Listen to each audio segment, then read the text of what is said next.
제 목소리 잘 들리시나요? 네, 네, 잠시만요. 아, 지금도 잘 들리시나요? 잠시만요.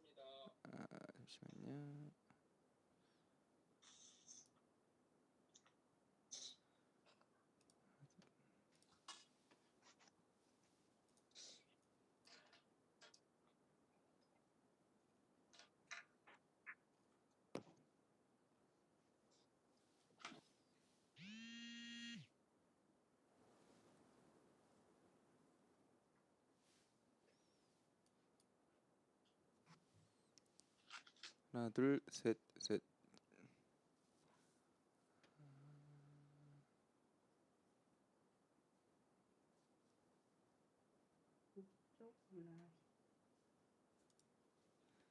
하나, 둘, 셋, 셋. 네. 네. 아. 네네. 지금은요? 지금도 작으시나요?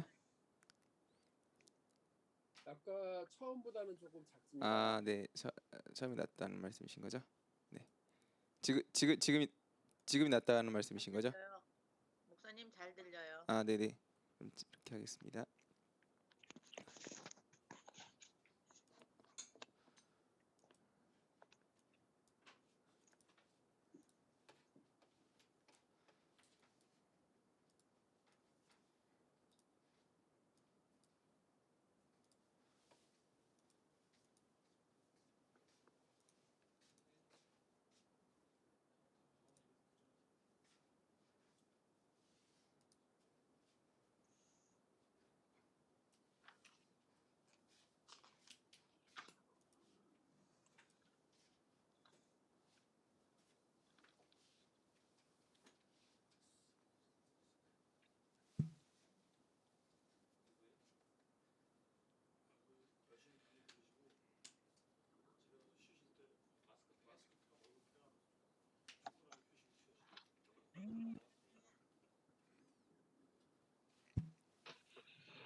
네, 오늘은 이렇게 다들 온라인으로 들어오시는 네.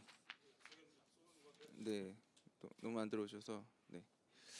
자, 그러면 네, 출석 부르도록 하겠습니다. 네.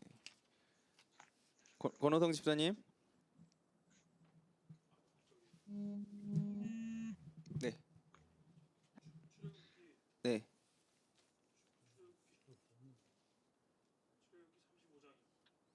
네. 김관영 집사님. 여호수아 7장입니다.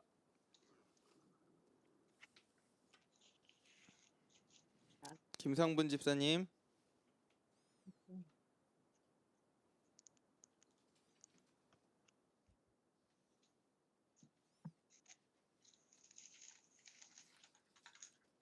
김은하 청년.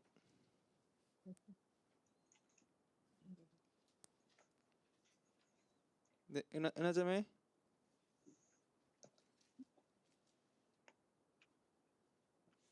네, 나중에 얘기해 주세요. 카톡으로. 김희미 권사님.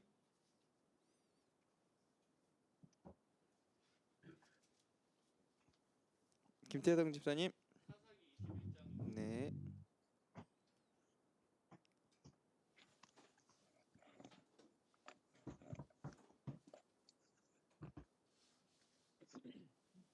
노금선 장로님. 열왕기상 3장입니다. 네. 노금숙 권사님. 사무엘상 1장이요.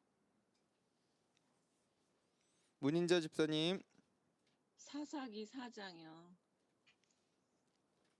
민혜식 권사님. 사무엘상 3장입니다. 박재랑 권사님.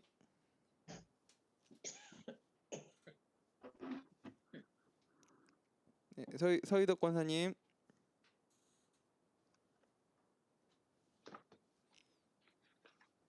양현숙 집사님. 오선주 집사님, 인수기 30장이요. 유재남 권사님, 레위기 16장이요. 유현숙 집사님,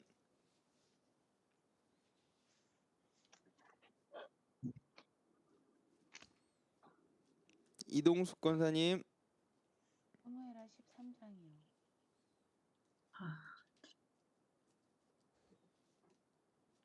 이선아 집사님, 창세기 40장입니다. 이선희 집사님, 출애굽기 29장입니다. 이수남 집사님,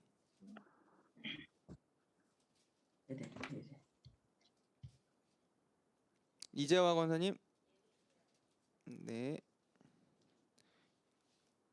이정태 장로님, 출애굽기 17장요.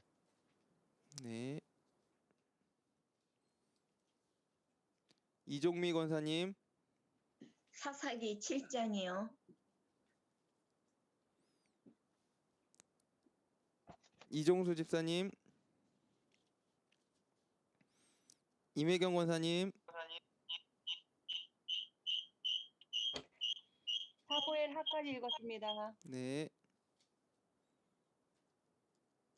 장금순 권사님, 시편 85장이요. 네, 장선희 집사님, 여호수아 21장이요. 네, 장태익 집사님, 신명기 2장요. 정성덕 집사님, 요한복음 21장까지 봤습니다. 정임순 권사님, 누구요? 정임순 권사님이요. 아, 예. 사무엘 누구요? 네, 말씀하세요, 정임순 권사님. 사무엘 하 3장. 네, 최미영 권사님, 최혜순 권사님, 역대상 17장입니다. 네, 장선진 집사님, 사사기 19장입니다. 네,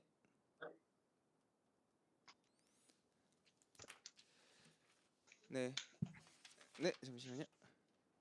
네, 김상문 집사님, 네, 네,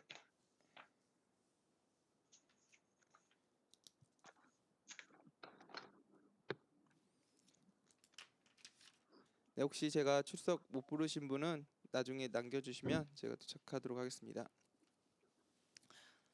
네, 오늘은 사사기입니다. 제가 기도하고 시작하도록 하겠습니다. 하나님, 오늘은 사사기 우리가 함께 공부합니다. 이 사사시대에 주님께서 아버지 우리에게 이 사사시대를 통해서 또 은혜 주시고 하나님께서 우리에게 말씀하신 바를 또 알아듣는 아버지 정말 그런 시간 될 수 있도록 도와주시옵소서. 아버지 이 시간 우리 가운데 지혜 주셔서 이 사사시대의 사사들을 또 알 수 있는 지혜를 주시고 하나님의 말씀을 우리가 들을 수 있는 이 시대를 통해서 배울 수 있는 시간들 또 이 아침에 허락하여 주시옵소서. 예수님의 이름으로 기도합니다. 아멘. 아멘. 네, 오늘 사사시대 시작합니다. 먼저 복습 다시 한번 또 하도록 하겠습니다. 네. 자, 시대 구분 다시 말씀 한번 해보도록. 맨 처음 어디 시대죠? 창조시대. 네, 창조 시대. 네, 다음 어디죠? 족장 시대. 네, 족장 시대. 아브라함, 이삭, 야곱, 요셉. 네, 기억하시죠? 다음 어디 시대죠? 출애굽 광야 시대. 네, 출애굽 광야 시대. 네, 그리고 어디 시대죠? 정복시대. 네, 지난 시간에 했죠. 정복 시대. 정복 준비하고 분배하는 거. 네, 기억나시죠? 네. 이번 시간 어디 시대죠? 네, 사사 시대. 네. 그리고 어디 시대죠? 네, 다니엘 왕국시대. 다니엘 왕국 시대. 그리고 분열 왕국시대. 분열 왕국 시대. 그리고 포로시대. 네, 포로 시대. 다음 포로 귀환시대. 네, 포로 귀환 시대. 그리고 네, 침묵시대. 침묵 시대. 맞습니다. 네, 잠시 마이크 좀 닦을게요.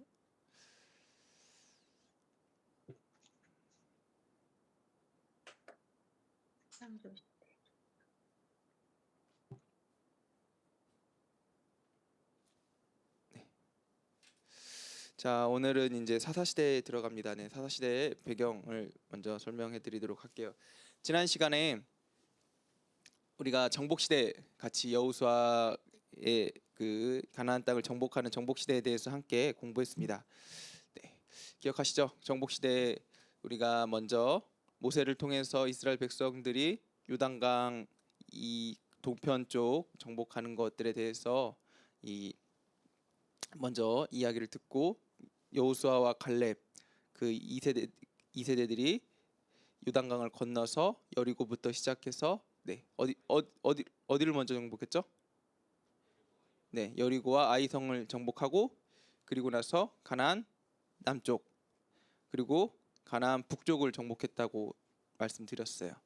근데 그게 되게 조금 빠른 시간에 쭉쭉 일어난 일이고 그리고 나서 이 땅들을 정복하고 나서 각 지파들에게 땅을 나눠준 다음에 그 다음에 여호수아 18장쯤에 다시 한번 여호수아와 지파들이 제비를 뽑는데 그들이 이제 제비 뽑는 땅은 다른 땅이 아니라 정복하지 못한 땅을 다시 나눠준다고 했습니다. 그리고 나서 이스라엘 백성들이 다 땅을 다 분배를 받고 나서 마지막에 여호수아가 당부를 해요. 네, 이 땅에서 살다가 보면은 너희들이 이제 유혹 받을 일이 굉장히 많다. 그러니까 이제 너희들이 그것에 대해서 잘 선택하고 오직 하나님 여호와만 따르고 가야 된다라고 이제 이야기를 한 다음에 여호수아와 나와 나의 집은 하나님만 따를 테니까 너희들도 결정을 해라.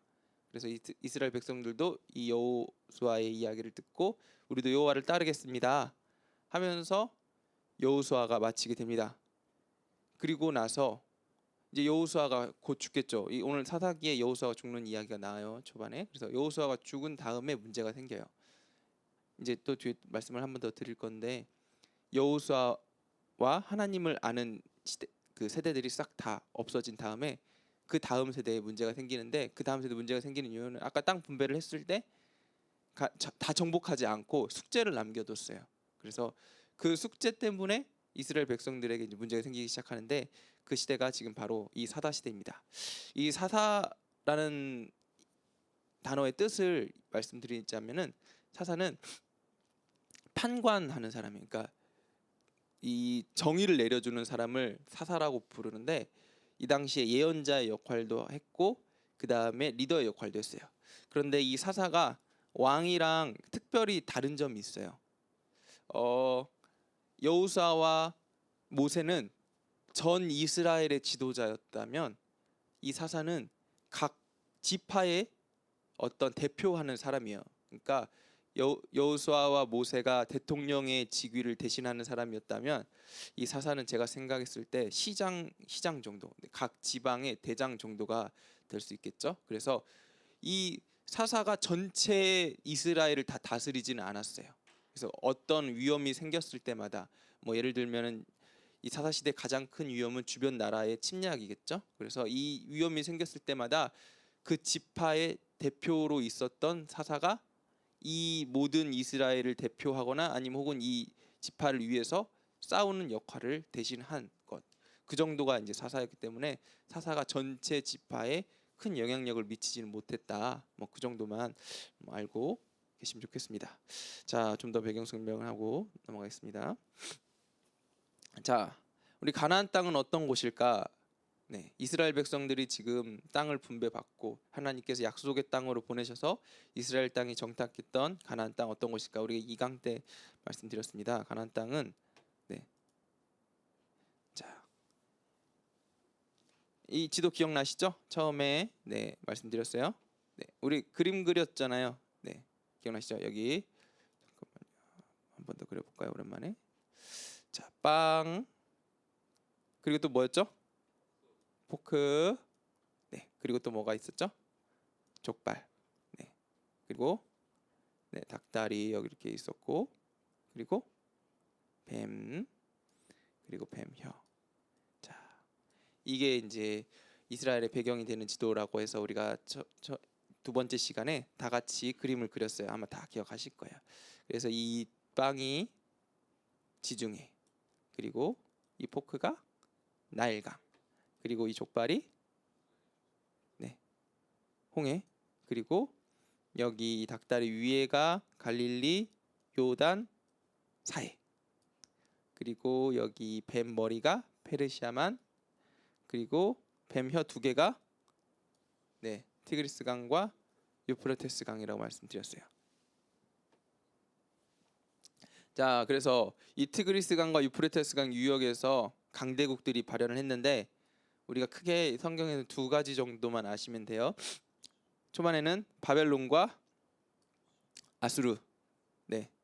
나중에는 이제 바사 페르시아도 여기서 하지만 지금은 바벨론과 아수르 정도만 아시면 돼요. 바벨론, 아수르. 그리고 나일강에서 누가 일어났냐? 이집트, 애굽. 네. 자, 애굽과 아수르와 바벨론. 이게 이제 당분간 저희가 계속해서 지켜봐야 될 세 나라입니다. 이 세 나라가 어디가 세졌느냐에 따라서 이스라엘에 굉장히 영향을 많이 미치게 됩니다.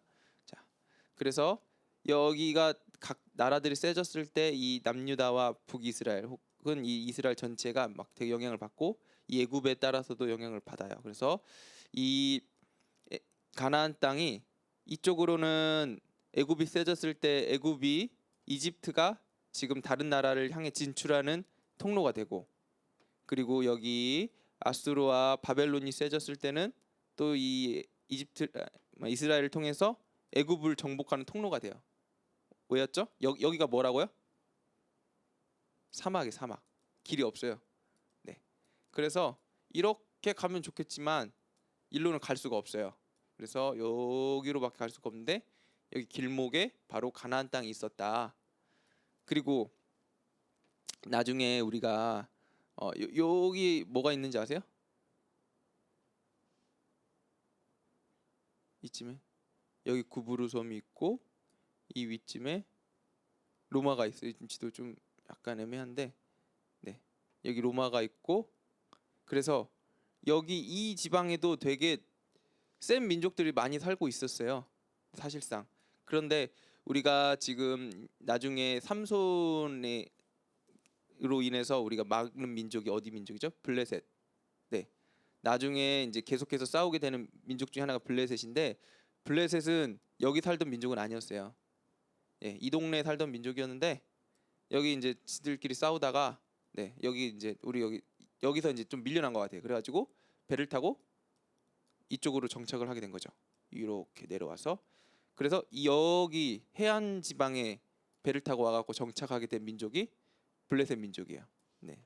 그래서 우리가 실제 지금 이 사사기를 하면서 가장 많이 마주칠 것은 여기 모압과 에돔과 블레셋, 미디안, 네, 이 근처의 민족들이 주로 이제 사사기 때 많이 괴롭혔던 민족들이고, 조금 나중에 여기 애굽 이 나라들은 좀 나중에 많이 영향을 미치게 됩니다.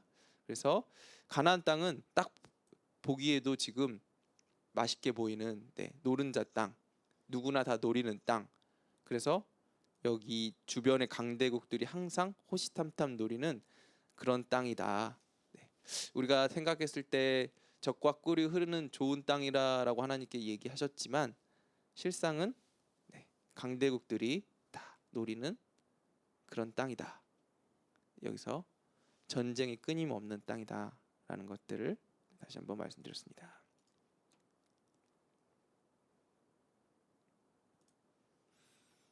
네.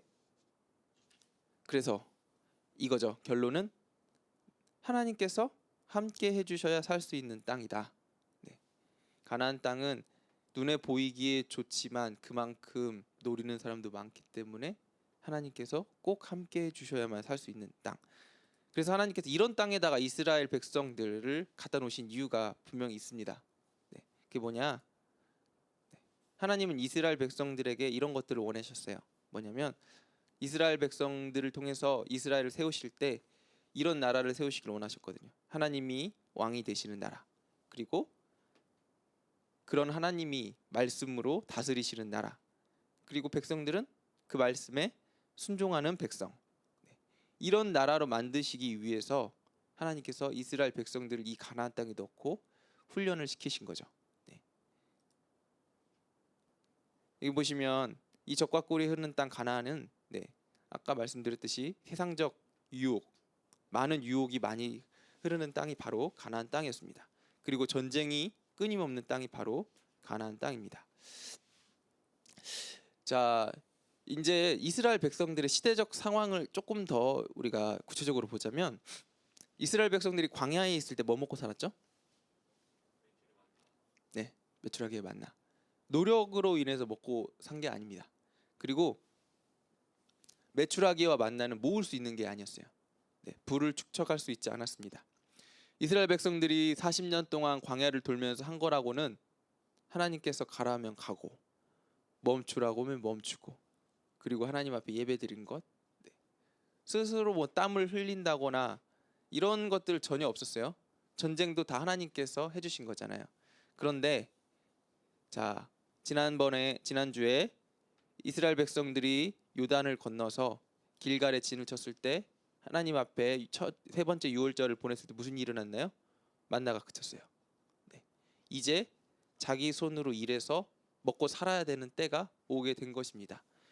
그들이 원하는 이 풍요로운 가나안 땅에서 열심히 일해서 충분한 이 소작을 할 수 있는 시대가 드디어 오게 된 거예요. 어떻게 보면 좋을 수도 있고 어떻게 보면 나쁠 수도 있어요. 네. 그러나 좋은 점은 그 동안에는 이 만나는 하루 먹고 하루 살아야 됐지만 이제는 풍요롭게 쌓아놓고 즐길 수 있게 되었다는 겁니다. 자, 이스라엘 백성들이 이거에 대해서 처음에는 환호했을 거예요. 그런데 문제가 있어요. 그들에게 농기구도 없고 그들은 농사 짓는 법도 잘 몰라요. 그래서 이 땅에 가나안 땅에 정복하고 가나안 땅 일단 전쟁을 할 때는 상관이 없어요. 왜냐하면은 처음에는 전리품들을 가지고 살 수도 있고 그리고 전쟁을 하다가 보면은 나오는 다른 것들로 인해 부산물로 인해서 그들이 먹고 살 수 있으니까. 근데 이제 전쟁이 끝나고 나자 그들이 당장 이제 하루하루를 살아가야 될 어떤 니드가 생기고 그로 인해서 그들은 이제 우리가 농사를 지어야 되게 됐습니다. 그러면 그들이 농사를 짓게 되었을 때 누구를 본받아서 농사를 지었을까요? 네, 거기 거주하는 거주민의 지혜를 가져와야 될 수밖에 없었습니다. 그런데 그들의 지혜라는 게 무엇이었냐? 네, 자, 그들의 지혜라는 게 이거였어요. 하늘의 신 바알, 땅의 신 아세라. 네, 이 가나안의 땅에 있었던 주요 두 명의 신이에요. 네, 하늘의 신 바알과 땅의 신 아세라. 그래서 이 가나안 땅의 사람들은 모시고 있는 신이 두 명이 있었어요. 바알과 아세라를 모시고 있었는데 바알 신전에는 주로 남자 제사장들이 있었고 아세라 신전에는 주로 여자 제사장들이 있었어요. 그래서 이들이 제사 드리는 방법은 무엇이었냐? 이 바알 제사장들과 아세라 제사장들이 서로 성관계를 맺으면 그것을 보고 이 남신 바알이 사정을 해요. 그럼 이 남신 바알이 사정을 한 게 비예요, 비. 그래서 이 비가 내려서 땅의 여신 아세라에게 이 아세라가 이 비를 맞으면은 이 아세라가 자녀를 낳았는데 그 자녀가 낳은 자녀들이 바로 이 풍성한 곡식이라는 거예요. 그러니까 이 남신 바알이 많이 사정을 할수록 비가 많이 내리고 그러면 풍요로운 풍작들이 계속 맺힌다고 생각을 하겠죠. 그래서 이 바알 신전과 아세라 신전 가운데는 계속해서 음란한 것들이 끊일 수가 없었던 거죠. 그들이 풍성하게 그러니까 풍요로운 풍작을 만들기 위해서 항상 이곳에서는 음란함이 멈출 수 없었던 게 이 가나안 땅의 어떤 기본적인 메커니즘이었습니다. 그런데 이스라엘 백성들이 이 땅에 들어가서 농사를 지으면서 그걸 봤어요. 우리 하나님 여호와는 어떤 분이실까라고 곰곰이 생각을 해봤는데 어때요? 지금 이스라엘 백성들이 경험한 하나님 가운데 이 땅에서 풍성한 열매를 맺게 하시는 하나님은 경험을 했을까요? 못했을까요? 못했어요. 한 번도 못했어. 그들이 경험한 하나님은 전쟁의 하나님, 그리고 그들이 경험한 하나님은 승리하시는 하나님, 뭐 이런 하나님들만 이스라엘 백성들은 주로 경험을 했어요. 그래서 이 가나안 땅에 들어왔을 때 그들은 농사를 막상 지어야 되는데 우리 하나님 농사의 하나님은 아닌 것 같은데 그러면 농사를 잘 지어서 이 풍년을 맺게 하기 위해서는 무엇을 해야 될까? 우리 가나안 땅에 있는 바알과 아세라를 우리도 섬겨야겠구나. 그래서 그들이 바알과 아세라를 섬기기 시작합니다. 이게 바로 세속화라는 거예요. 하나님은 어떤 분이시죠? 네, 전지전능하신 분이에요. 전쟁을 할 때는 전쟁을 승리하게 만드시는 분이시고 농사를 지을 때는 풍요롭게 하실 수 있는 분이 하나님이시잖아요. 비를 내리시는 분도 하나님이시고 곡식을 자라게 하시는 분도 하나님이세요. 그런데 이스라엘 백성들은 이거는 모르고 하나님의 일부분만 알고 지금 이런 실수를 하게 된 거죠. 우리가 신앙생활 하면서도 사실 좀 마찬가지인 것 같아요. 우리가 경험한 하나님은 지극히 제한적이기 때문에 내가 생각하는 하나님을 항상 제한을 둬요. 하나님 여기까지밖에 못 하시겠지? 라고 이제 제한을 둬서 내가 경험하는 것들 안에서만 하나님을 의지해요. 그런데 하나님은 그 전지전능하신 하나님이시기 때문에 내가 경험하지 않은 것조차도 만드실 수 있다는 이 사실을 우리가 잊게 된다면 어떤 일이 일어나냐? 오늘 이스라엘 백성들이 가나안 땅에 들어가서 바알과 아세라를 섬겼던 것처럼 나도 모르게 하나님 외에 다른 것들을 의지하게 되는 경우가 정말 너무 쉽게 생긴다는 거죠.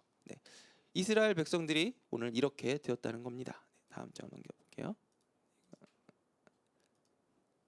그래서 하나님께서 이스라엘 백성들에게 이렇게 이야기하셨어요.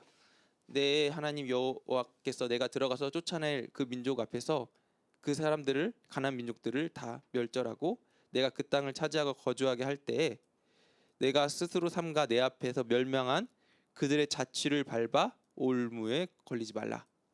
분명하게 이야기하신 거죠. 이스라엘 백성들이 어떻게 할지를 알고 있었어요. 그들의 신을 탐구하여 이르기를 이 민족들은 그 신들을 어떻게 섬겼는고 나도 그와 같이 하겠다 하지 말라. 이게 이제 너무나 당연한 이야기라고 우리가 생각할지 모르겠지만 이스라엘 백성들은 나름 갈급했어요.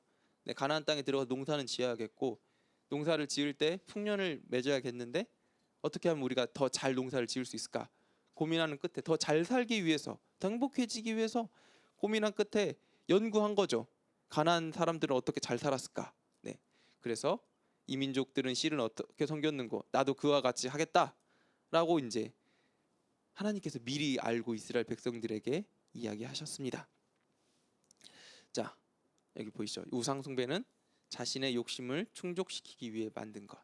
결국에는 이스라엘 백성들도 가나안 족속들도 다 잘 살기 위해서 나의 욕심을 충족시키기 위해서 이런 일들을 했다라고 하나님께서 분명하게 이야기하신 겁니다. 그래서 이런 일들이 일어날까봐 가나안 땅에 들어가기 전에 모세가 신명기에서 당부를 한 겁니다.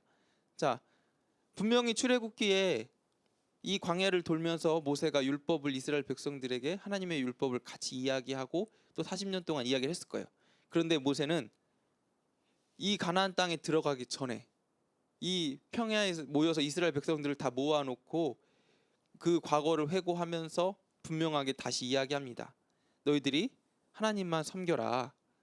자, 여기서 있죠. 보라 내가 너 오늘 생명과 복과 사망과 화를 내 앞에 두었나니 곧 내가 오늘 내게 명령하여 내 하나님 여호와를 사랑하고 그 모든 길로 행하며 그의 명령과 규례와 법도를 지키라 하는 것이라. 그리하면 내가 생존하고 번성할 것이요 복을 주실 것임이라.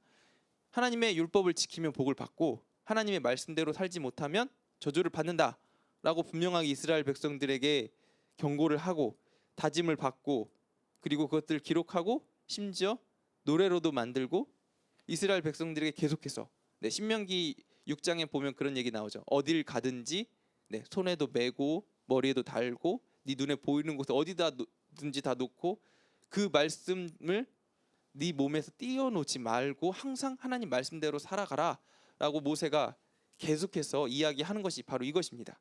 그리고 나서 이 모세의 뒤를 이은 여호수아도 이스라엘 백성들에게 가나안을 정복하고 나서 자 이렇게 계속해서 이야기하죠. 너희 하나님 여호와만 섬겨야 된다.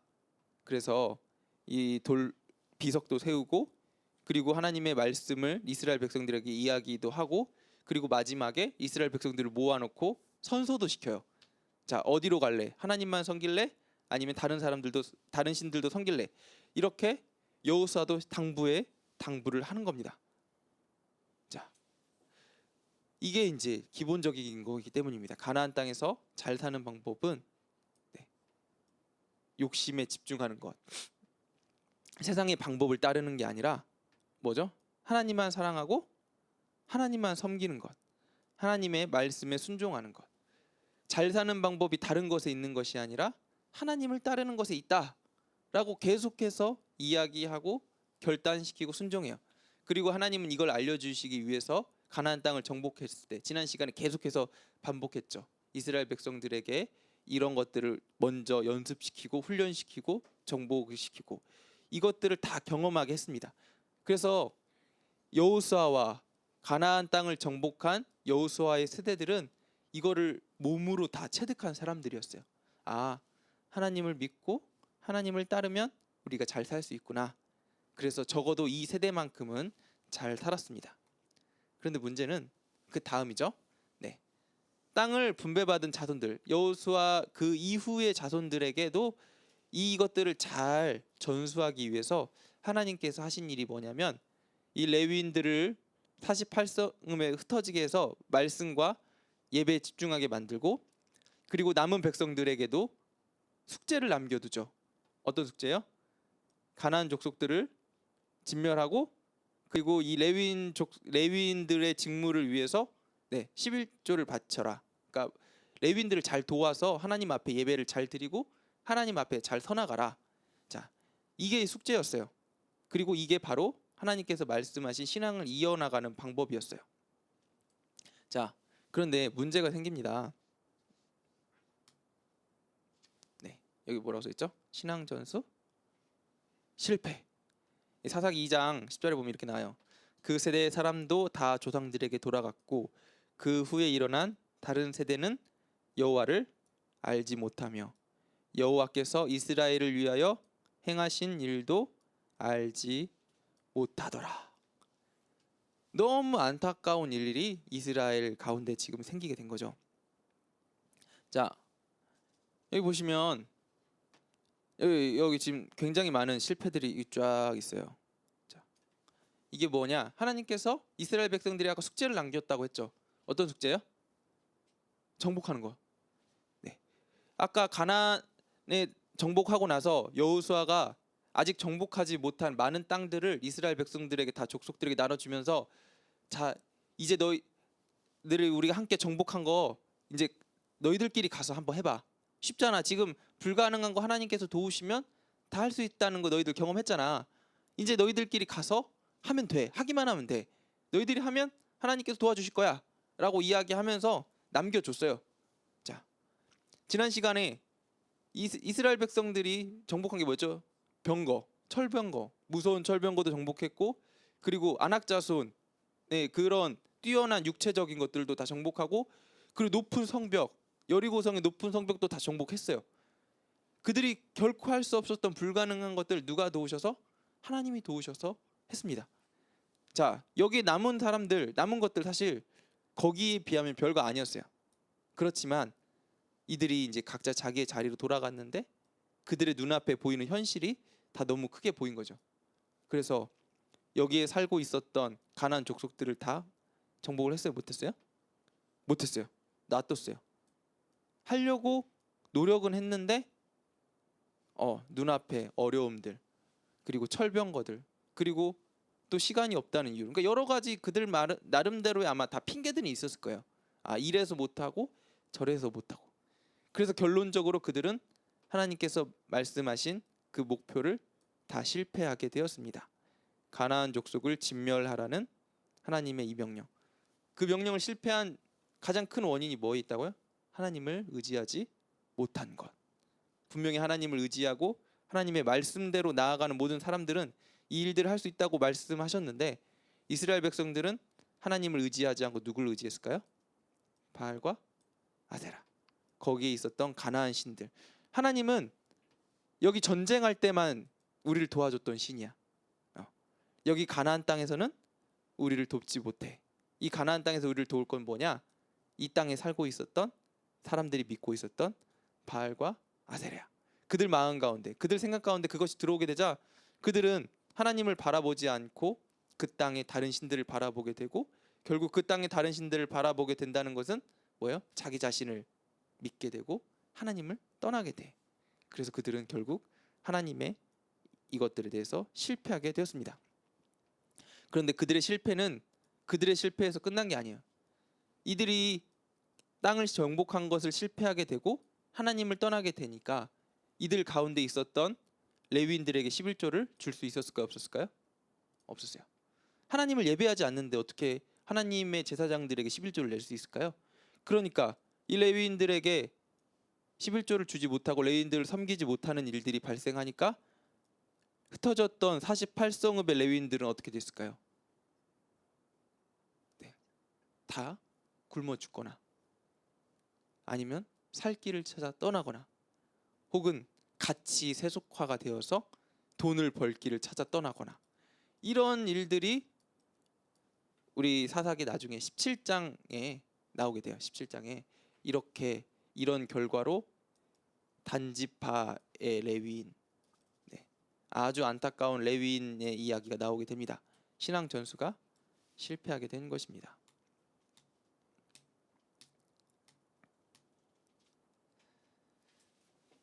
자, 이거는 사사기의 전체적인 줄거리예요. 네, 사사기 2장은 사사기가 어떤 내용으로 이어지는지 지금 줄거리가 목차죠. 목차. 책으로 따지면 목차. 10절에 이렇게 나옵니다. 그 후에 일어난 다른 세대들은 여호와를 알지 못하며 여호와께서 이스라엘을 위하여 행하신 일도 알지 못하였더라. 자, 하나님을 알지 못하는 세대가 일어났어요. 자, 그리고 그들이 하나님을 알지 못하니까 무엇을 했냐? 바알과 아스다롯을 섬겼어요. 왜냐? 어찌 됐든 간에 가나안 땅에서 그들도 살아가야 되니까 하나님 대신에 차선책으로 바알과 아스다롯을 그들이 섬기게 됐습니다. 근데 그게 뭐냐? 여호와의 목전에서 악을 행하는 일이라고 하나님께서 지금 분명하게 이야기하셨어요. 여호와의 목전에서 악을 행하는 백성들에게 하나님께서 무엇을 하시냐? 네, 자, 악을 행하는 백성들에게 하나님께서 하시는 일은 네, 대적들에게 넘겨주셨어요. 자, 여기서 제가 질문 하나 드릴게요. 하나님께서 왜 대적들에게 이스라엘 백성들을 넘겨주셨을까요?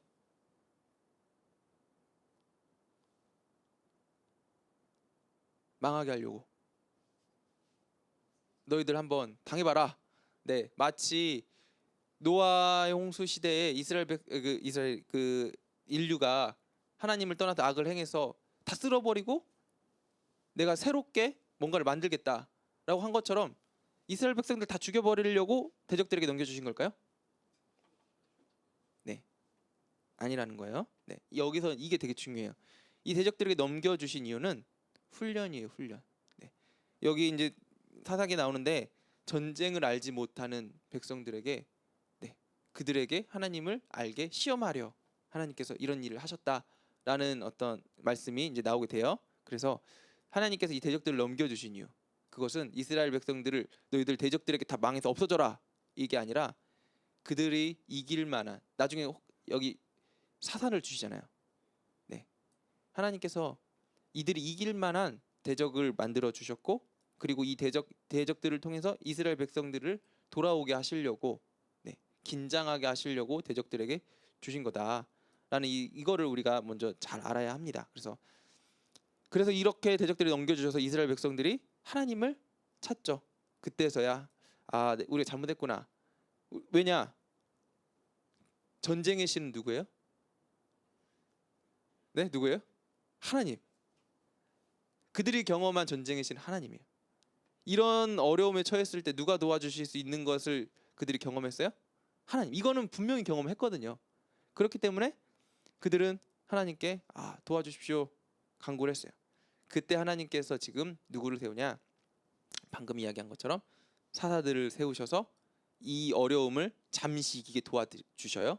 그런데 이스라엘 백성들은 이 사사의 도움을 통해서 잠깐 평안하게 되자 다시 어떤 일을 하냐? 네, 타락하는데 원래대로 돌아가는 게 아니라 어떻게 돌아간다고요? 더욱 심하게 하나님으로부터 멀어지는 상황. 그러니까 사사기가 진행될수록 어떤 일들이 벌어지냐? 이스라엘 백성들이 더욱 누구로부터 멀어져요? 하나님으로부터 더욱 멀어지는 안타까운 일들이 이 사사기에 벌어지게 되는 겁니다. 네. 여기 보이시죠? 여호와께서 가나안의 모든 전쟁들을 알지 못한 이스라엘을 시험하려 하셨다. 네.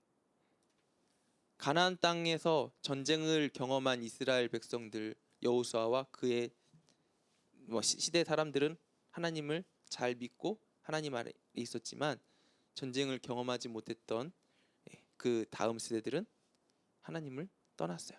그래서 그들에게 또 하나님을 알려주시기 위해서 하나님께서 이런 일들을 벌이셨다라고 이제 성경이 이야기하고 있는 것입니다.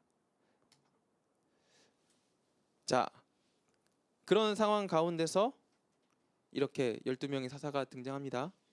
자, 오니엘, 에웃, 삼갈, 드보라, 기드온, 돌라, 야일, 입다, 입산, 엘론, 압도, 삼손 12명의 사사가 등장을 하고, 자 이제 책을 목사님들이랑 우리가 상의를 하면서 이렇게 한번 나눠봤어요. 전심, 네, 이스라엘 백성들이 전심으로 하나님 앞에 있었다. 그리고 여기 이만큼은 반심, 네, 하나님 앞에 왔다 갔다 했다. 그리고 무심, 아예 하나님으로부터 관심이 없었다. 네, 이 사사들의 상태도 이스라엘 백성들의 상태랑 똑같이 이런 식으로 지금 진행이 된다고 보시면 돼요. 그리고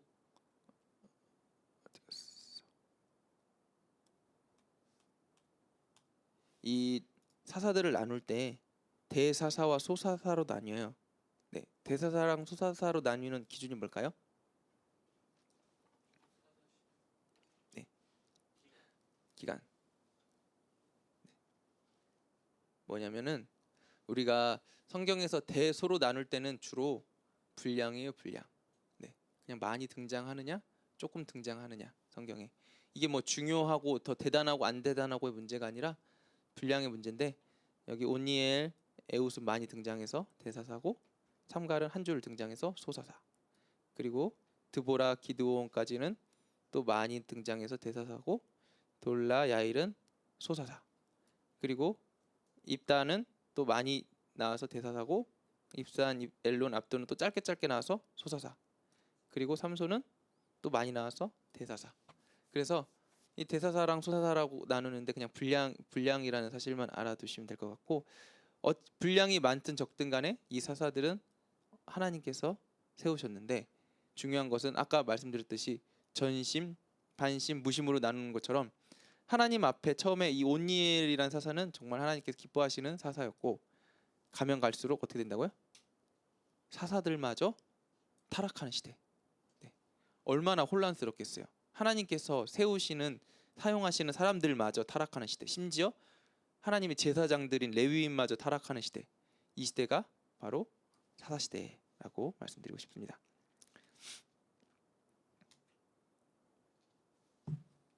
자, 온니엘의 시대. 자, 사사기 3장에 보면은 오니엘에 대한 이야기가 나오죠. 네, 사사 오니엘. 그의 시대 때 문제가 일어납니다. 어떤 문제 일어나죠? 이스라엘 백성들이 여호와를 잃어버리고 바알과 아세라를 섬겨요.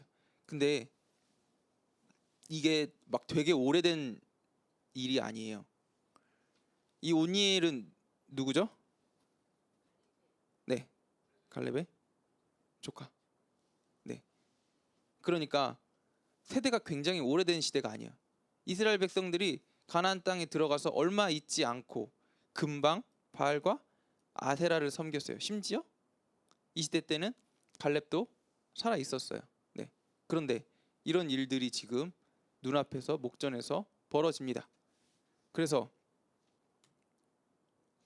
하나님께서 대적에게 넘겨주시죠. 메소포타미아 왕 구산 리사다임을 통해서 이스라엘 백성들을 괴롭히게 만들어요. 그래서 8년 동안 이 구산 리사다임에게 조공을 바쳤겠죠. 한 몇 번의 전투를 통해서 정복을 당한 다음에, 그러면 우리가 이제 조공을 바칠 테니까 우리 밑에 있어라라고 이야기하고, 이스라엘 백성들이 여기다 이제 조공을 바쳐요. 조공을 바치면은 네, 먹고 살기가 힘들어지겠죠. 그리고 안 바치면 어떻게 되겠어요? 와가지고 깽판을 놓겠죠. 근데 뭐 지금이랑 뭐가 다르겠어요. 네, 돈 주면은 가만히 있고 안 주면 깽판 놓고, 그리고 돈을 주면은 또 힘들고. 그래서 이스라엘 백성들이 하나님께 아 이렇게는 못 살겠습니다. 주님 도와주십시오라고 기도를 하니까 하나님께서 오늘 이 지금 첫 번째 사사 온니엘을 통해서 구원하십니다. 갈렙의 아우 그나스의 아들 온니엘을 통해서 이 메소포타미아 왕 구사 리사다임을 정복하게 하시고 이스라엘 백성들에게 평온한 지 40년 동안 평안하게 하세요. 자, 근데 이 40년 동안 평안한 가운데 무슨 일이 일어나냐? 평안하니까 어떤 일이 일어나요? 하나님을 또 잊어버려요. 그래서 더 타락하게 됩니다. 자, 여기 이거는 좀 나중에 할게요.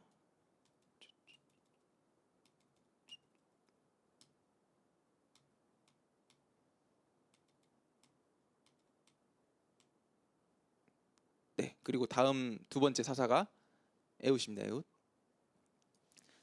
에훗은 왼손잡이에요. 성경에 왼손잡이가 의미하는 거는 베냐민 지파가 왼손잡이들이 많았다고 하는데 베냐민 지파는 용사의 지파라고 이야기했어요. 조금 부정적으로 성경에 나올 때는 깡패들이 많은 지파. 그래서 깡패들이 많다는 건 뭐 힘을 잘 쓰는 사람들이 많으니까 깡패들이 많았겠죠. 그래서 서로 이렇게 막 되게 호전적인. 그래서 이 야곱의 축복에서도 베냐민을 축복할 때 늑대 새끼들이라고 이제 얘기를 했는데 이런 지파에서 나온 에훗이었기 때문에 이 에훗도 분명히 싸움을 잘했을 거다라고 이제 성경은 추측합니다. 그래서 이스라엘 백성들이 하나님 앞에서 악을 행하니까 이번에는 하나님께서 모압 왕 에그론에게 몇 년 동안요? 18년 동안 섬기게 하세요. 모압이 어디냐? 여기 있어요. 여기 있는데 이 모압 왕이 아까 말씀드렸듯이 여기가 지금 이 모압, 암몬, 여기 미디안도 여기 있고 여기 아말렉도 있어요. 여기 미디안 보이시죠? 미디안, 아말렉. 그래서 암몬, 모압, 미디안, 아말렉, 블레셋. 여기 5개의 나라들이 서로 커졌을 때 이스라엘 백성들을 계속 침략을 하는 거예요. 근데 이 시대에는 누가 셌다고요? 모압이 셌어요. 그래서 자, 이스라엘 백성들이 어디로 강을 건너갔죠? 강 건너서 가장 처음 정복한 성이 어디예요? 여리고. 이 베냐민 지파가 있었던 여기가 여리고가 있었어요. 그래서 모압이 여기가 길이 이렇게 있었어요. 그래서 여기를 타고 지나가는 거죠. 그래서 이 모압 왕 에글론이 여기를 이렇게 지나가서 여기 이스라엘 백성들을 계속해서 괴롭히고 여기 18년 동안 계속해서 조공을 받았어요. 그래서 이스라엘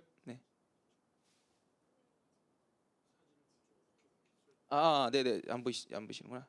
제가 안 보여. 죄송해요. 이제 보이시죠? 그래서 이렇게 다시 말씀드릴게요.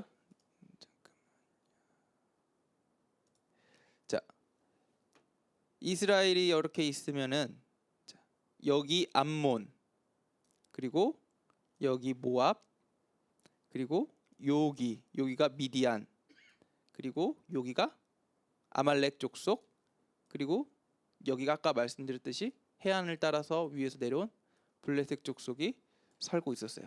그래서 블레셋, 아말렉, 모압, 미디안, 암몬이 차례대로 돌아가면서 이스라엘 백성들이 말 안 들을 때마다 하나님께서 쳐들어오게 만드세요. 쫙쫙. 뭐 다행히 동시에 쳐들어오진 않았던 것 같아요. 왜냐하면 한 나라가 커졌을 때 모압이 뭐 이스라엘만 쳐들어온 게 아니라 다른 나라도 계속 전쟁을 했겠죠. 그러니까 이 당시에 에훗 당시에는 모압이 가장 강대한 나라였어요. 그래서 다른 나라들 심지어 이스라엘까지 영향을 미쳤어요. 그래서 모압 왕 에글론이 지금 18년 동안 이스라엘을 정복하고 있는 상태였습니다. 그래서 이스라엘 백성들이 또 여호와께 부르짖더니 베냐민 사람 게라의 아들 왼손잡이 에훗 이 사람이 지금 에글론을 어떻게 했냐? 암살했어요. 암살이라면 조금 이렇게 뭐라고 해야 되나 비겁하다고 이제 이야기할 수도 있겠지만 여러분 우리 안중근 의사님 비겁하다고 얘기하지 않잖아요. 나라 잃고 약했던 나라가 할 수 있는 거는 이런 암살이나 뭐 국지전밖에 할 수가 없어요. 이스라엘 백성들이 그 당시에 이제 할 수 있었던 것은 지금 모압 왕 에글론을 암살했던 거 네, 이 정도밖에 할 수 없었던 것 같아요. 그런데 이 에훗이 왼손잡이였던 게 이 당시에 이제 저희가 뭐 여러 가지 해석을 해보자면은 굉장히 도움이 됐을 거다라고 이제 이 암살하는데 굉장히 도움이 됐을 거다라고 하는데, 자, 칼을 뽑을 때 왼손잡이는 어디서 뽑을까요? 왼손잡이는 칼을 얻다가 가지고 다닐까요? 오른쪽에 갖고 다녀요. 오른손잡이는 칼을 왼쪽에 갖고 다녀요. 왜냐면 그래야 뽑기가 쉽거든요. 그래서 이 에훗이 모압 왕 에글론을 만나러 갈 때 분명히 무기 검사를 했을 건데 왼손잡이라서 그들이 생각하지 못하는 반대쪽에 무기를 잘 숨겼을 거다라고 이제 얘기하는 사람들도 있고, 자, 그리고 여러 가지 뭐 심지어 에훗이 왼손잡이여서 이런 추측도 있어요. 에훗이 왼손잡이여서 성경에는 왼손잡이라고 나왔지만 그가 이제 뭔가 좀 부족한, 육체적으로 조금 부족한 사람이었을 거다. 그래서 이 모압 사람들이 방심했을 거다. 뭐 그렇게 이제 해석하는 사람들도 있어요. 그런데 뭐 어찌 되었던 간에 이 에훗이 하나님의 은혜로 말미암아서 모압 왕 에글론 앞에 1대1로 갈 수 있게 되는 기회가 생기게 됩니다. 그리고 마침 이 모압 왕 에훗은 홀로 서늘한 곳에서 잘 쉬고 있었어요. 뭐 서늘한 곳이 어디인지는 추측할 수는 없겠지만 성경에 이제 서늘한 곳이라고 나오는데 그곳에서 쉬고 있을 때 에훗이 그를 만나러 가서 품속에 숨겨져 있던 칼을 빼서 이 모압 왕 에글론을 찔렀는데 어떤 일이 일어나냐? 굉장히 세게 찔러야지 사람이 이 관통을 하겠죠. 그래서 칼이 관통을 해서 빠지지 않을 정도로 기름이 흘러내렸다라고 이제 표현을 하는데, 이거를 이제 히브리어로 조금 해석한 학자들은 그 기름이라는 게 대장과 그 안에 이제 내장들이라고 이제 얘기를 하더라고요. 그러니까 대장에는 배변이 있으니까 그 칼이 깊이 찔러서 대장을 찔러서 배변이 흘러나왔을 것이다. 그래서 이제 신하들이, 이게 이제 하나님께서 또 이것들을 사용해서 어떤 일을 벌이시냐면은 신하들이 왕을 찾으러 가서 왕한테 이제 뭘 하고 있느냐라고 이제 물어봤는데 안에서 무슨 냄새가 나요? 똥 냄새가 나니까 아, 우리 왕이 지금 큰 일을 보고 계시는구나라고 이제 해서 신하들이 밖에서 기다려요. 아무 말 없이. 그래서 그 시간 동안에 에훗이 도망갈 수 있는 시간을 벌게 되었다라고 이제 우리 추측도 해볼 수 있는데, 어쨌든 간에 에훗은 이렇게 해서 모압 왕 에글론을 죽이고 이 모압을 다 자기 나라에서 몰아내게 됩니다. 그래서 에훗이 두 번째 사사로 이스라엘을 구해내게 되고, 세 번째 사사는 방금 말씀드렸듯이 삼갈은 되게 짧게 나와요. 31절에 한 절 나오는데, 에훗 후에는 아나스의 아들 삼갈이 있어 소모는 막대기로 블레셋 사람 600명을 죽였고 그도 구원하였더라. 이렇게 나오죠. 소모는 막대기 뭐예요? 그냥 막대기. 이 지금 블레셋 사람은 칼과 방패, 좋은 무기를 들고 있는데 그가 지금 소모는 막대기 하나로 블레셋 사람 600명을 잡아 죽였대요. 누가 도와주셔서 가능하죠? 하나님. 전적으로 하나님의 은혜가 있어서 이 상갈이 이스라엘 백성들을 구원했다라고 지금 이야기를 하고 있어요. 자, 그 다음에 네 번째 사사는 누굴까요? 드보라. 자, 드보라는 이제 하솔왕 야빈과 군대 장관 시스라. 이제 이들의 중요한 가지고 있는 무기가 있었는데 뭐냐면 철병거 900대. 이게 이제 중요한 거죠. 이렇게 될 수밖에 없었던 이유는 철병거가 900대가 있어서 그랬다. 자, 그리고 여기 하솔 지금 어디 있어요? 지역으로 따지면은 이스라엘 안에 있어요. 그러면 이 하솔이 어떤 지역이었겠어요? 원래는 정복했어야 되는 기업으로 받았던 지역인데 왜 정복 못했을까요? 철병거 900대 때문에. 이 하나님의 말씀에 의지하지 않고 철병거 900대를 그대로 놔뒀더니 지금 하솔왕 야빈과 군대 장관 시스라, 그러니까 이 안에 있었던 사람들이 오히려 이스라엘 백성들을 지금 박해한 거죠. 세져가지고. 그래서 하나님께서 이들에게 그대로 내어두셨어요. 이스라엘 백성들이 여호와께 부르짖었더니 하나님께서 누구를 세우셨냐? 에브라임 산지의 여선지자 드보라. 자, 여선지자. 이게 또 은혜가 있죠. 그 당시에는 남자들이 주도하는 세상이었고 남자들이 주로 굉장히 이런 영향력을 미쳤는데 사사 중에 하나님께서 또 여자를 세우셨다는 거. 하나님의 역사하시면은 남자나 여자나 가리지 않는다는 게 또 은혜가 되죠. 자, 이런 여자 사사 드보라를 세웠는데 드보라는 특징이 있어요. 드보라는 예언자라고 이제 성경에서 표현을 하는데 왜 예언자로 표현했냐면 이 드보라는 밖에 나가서 전쟁을 하는 사사는 아니었어요. 그래서 드보라는 따로 전쟁을 하는 사람을 따로 세웠어요. 누구냐? 그게 바로 납달리 게데스의 바락이라는 사람을 세웁니다. 그래서 바락을 불러가지고 바락한테 이야기해요. 너는 납달리 자손과 스불론 자손 10,000명을 거느리고 다블산으로 가서 싸워라. 그렇게 이야기를 했더니 바락이 뭐라고 이야기하냐면 이렇게 얘기해요. 아, 혼자는 못 가겠다. 내가 뭘 믿고 가냐. 내가 이제 가면 싸우면 내가 질 게 뻔한데 내 일단은 드보라 당신이 불러서 왔는데 그래도 당신이 같이 따라가 주면은 내가 함께 싸우겠다라고 이야기를 해요. 자, 누가 싸우는 거죠? 하나님. 드보라는 이걸 잘 알고 있었어요. 하나님이 싸우는 거니까 너는 그냥 가서 하나님의 역할만 하나님의 이 막대기 역할만 하면 돼. 하나님께서 부르시는 사자 역할만 하면 너는 그냥 가서 싸우기만 하면 하나님께서 알아서 싸워서 이기실 거야라고 이야기를 했는데 바락은 거꾸로 나는 눈에 보이는 하나님 무지할 수 없는데 오히려 눈에 보이는 당신 하나님의 사람인 당신이랑 같이 가야 내가 이길 수 있을 것 같아라고 오히려 그렇게 이야기를 한 거예요. 이게 얼마나 이스라엘 백성들의 신앙이 무너졌는지를 또 단적으로 보여주는 겁니다. 그래서 바락의 이런 말에 드보라가 이야기를 하죠. 네가 영광을 얻지 못하겠다. 왜냐? 하나님을 네가 신뢰하지 못했기 때문에. 너가 군대 장관이고 최고 이 군대를 이끄는 사람이면 사실 모든 공은 누구한테 돌아가야 돼요? 이 리더한테 돌아가야 돼요. 근데 드보라가 이렇게 얘기를 한 거야. 너가 대장인데 전쟁에 이겨도 너는 최고의 영광을 얻지 못해. 왜냐하면 최고의 영광은 너가 지금 이렇게 잘못했기 때문에 하나님께서는 다른 사람에게 넘기겠다. 적장 시스라를 다른 여자의 손에 넘길 것이다 라고 지금 드보라가 이야기하고 있습니다. 드보라가 이야기한 사람은 자 헤벨의 아내 야엘. 이 바락을 통해서 시스라가 전쟁을 했는데 누가 이기죠? 당연히 바락이 이겼겠죠. 하나님께서 도와주셨으니까 이스라엘 백성들을. 그래서 시스라가 도망가요. 도망가는데 도망가다가 이 헤벨이라는 사람의 집에 도망가다가 거주하게 돼요.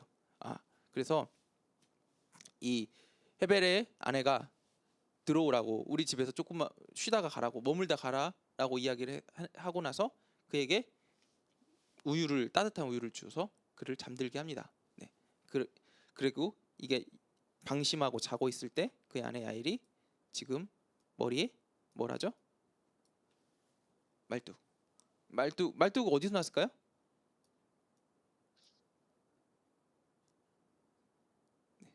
그냥 주변에 있었던 거예요. 왜냐하면 이 당시 사람들은 집을 뭘로 지어요? 천막으로 짓잖아요. 네. 천막을 지으려면은 천막 이게 고정하려면 뭐가 필요해요? 말뚝. 그러니까 집에 그냥 너무나 어떤 좋은 무기가 아니라 집에 평범하게 있었던. 네. 그리고 이 헤벨의 아내 야엘은 항상 집을 보수하고 지었겠죠. 그러니까 자기가 가장 편하게 쓰던 자기 손에 있었던 그 무기는 아니죠. 편에 있었던 그 장비를 가지고 오늘 이 군대의 장관 시스라를 죽일 수 있게 된 겁니다. 특별한 능력이 아니라 하나님의 은혜로 또 이런 일들이 발생하게 된 거죠. 네, 그래서 이로 말미암아서 그의 땅이 40년 동안 평안하였더라라고 지금 말씀하고 있는 겁니다. 여기까지만 해도 네, 괜찮았어요. 여기까지만 해도 어느 정도 이제 사사들이 하나님의 이야기를 듣고 이스라엘 백성들도 이 사사를 통해서 하나님 앞에 평안한 날들이 이어졌어요. 그런데 우리 기드온이라는 사사로부터 이스라엘의 이 흐름이 갑자기 확 변하기 시작합니다. 자, 기드온의 시대 때 또 이스라엘 백성들이 하나님 앞에 악을 저지르죠. 하나님을 떠나서 바알과 아세라를 섬겨요. 그래서 이 7년 동안 이스라엘이 지금 지금 미디안입니다. 디미안일 수 있는데 미디안에 7년 동안 또 속국이 되어서 이스라엘이 파종하면 약탈합니다. 무슨 말이냐? 곡식 거둘 때만 되면 미디안에서 군대를 가지고 와가지고 있는 곡식들 다 쓸어가는 거예요. 그러니까 이스라엘 백성들은 지금 안 그래도 그 당시에 뭐 농사를 굉장히 잘 짓진 않았을 거예요. 네. 그러니까 해마다 이렇게 잘 지어놓은 농사를 가지고 먹고 살아야 되는데 그 먹고 살아야 될 곡식들이 파종만 하면 갖고 다 미디안이 갖고 가니까 이스라엘 백성들이 얼마나 부르짖었겠어요. 그래서 여호와께 부르짖었으므로 하나님께서 요아스의 아들 기드온을 불러서 이스라엘을 구원하시죠.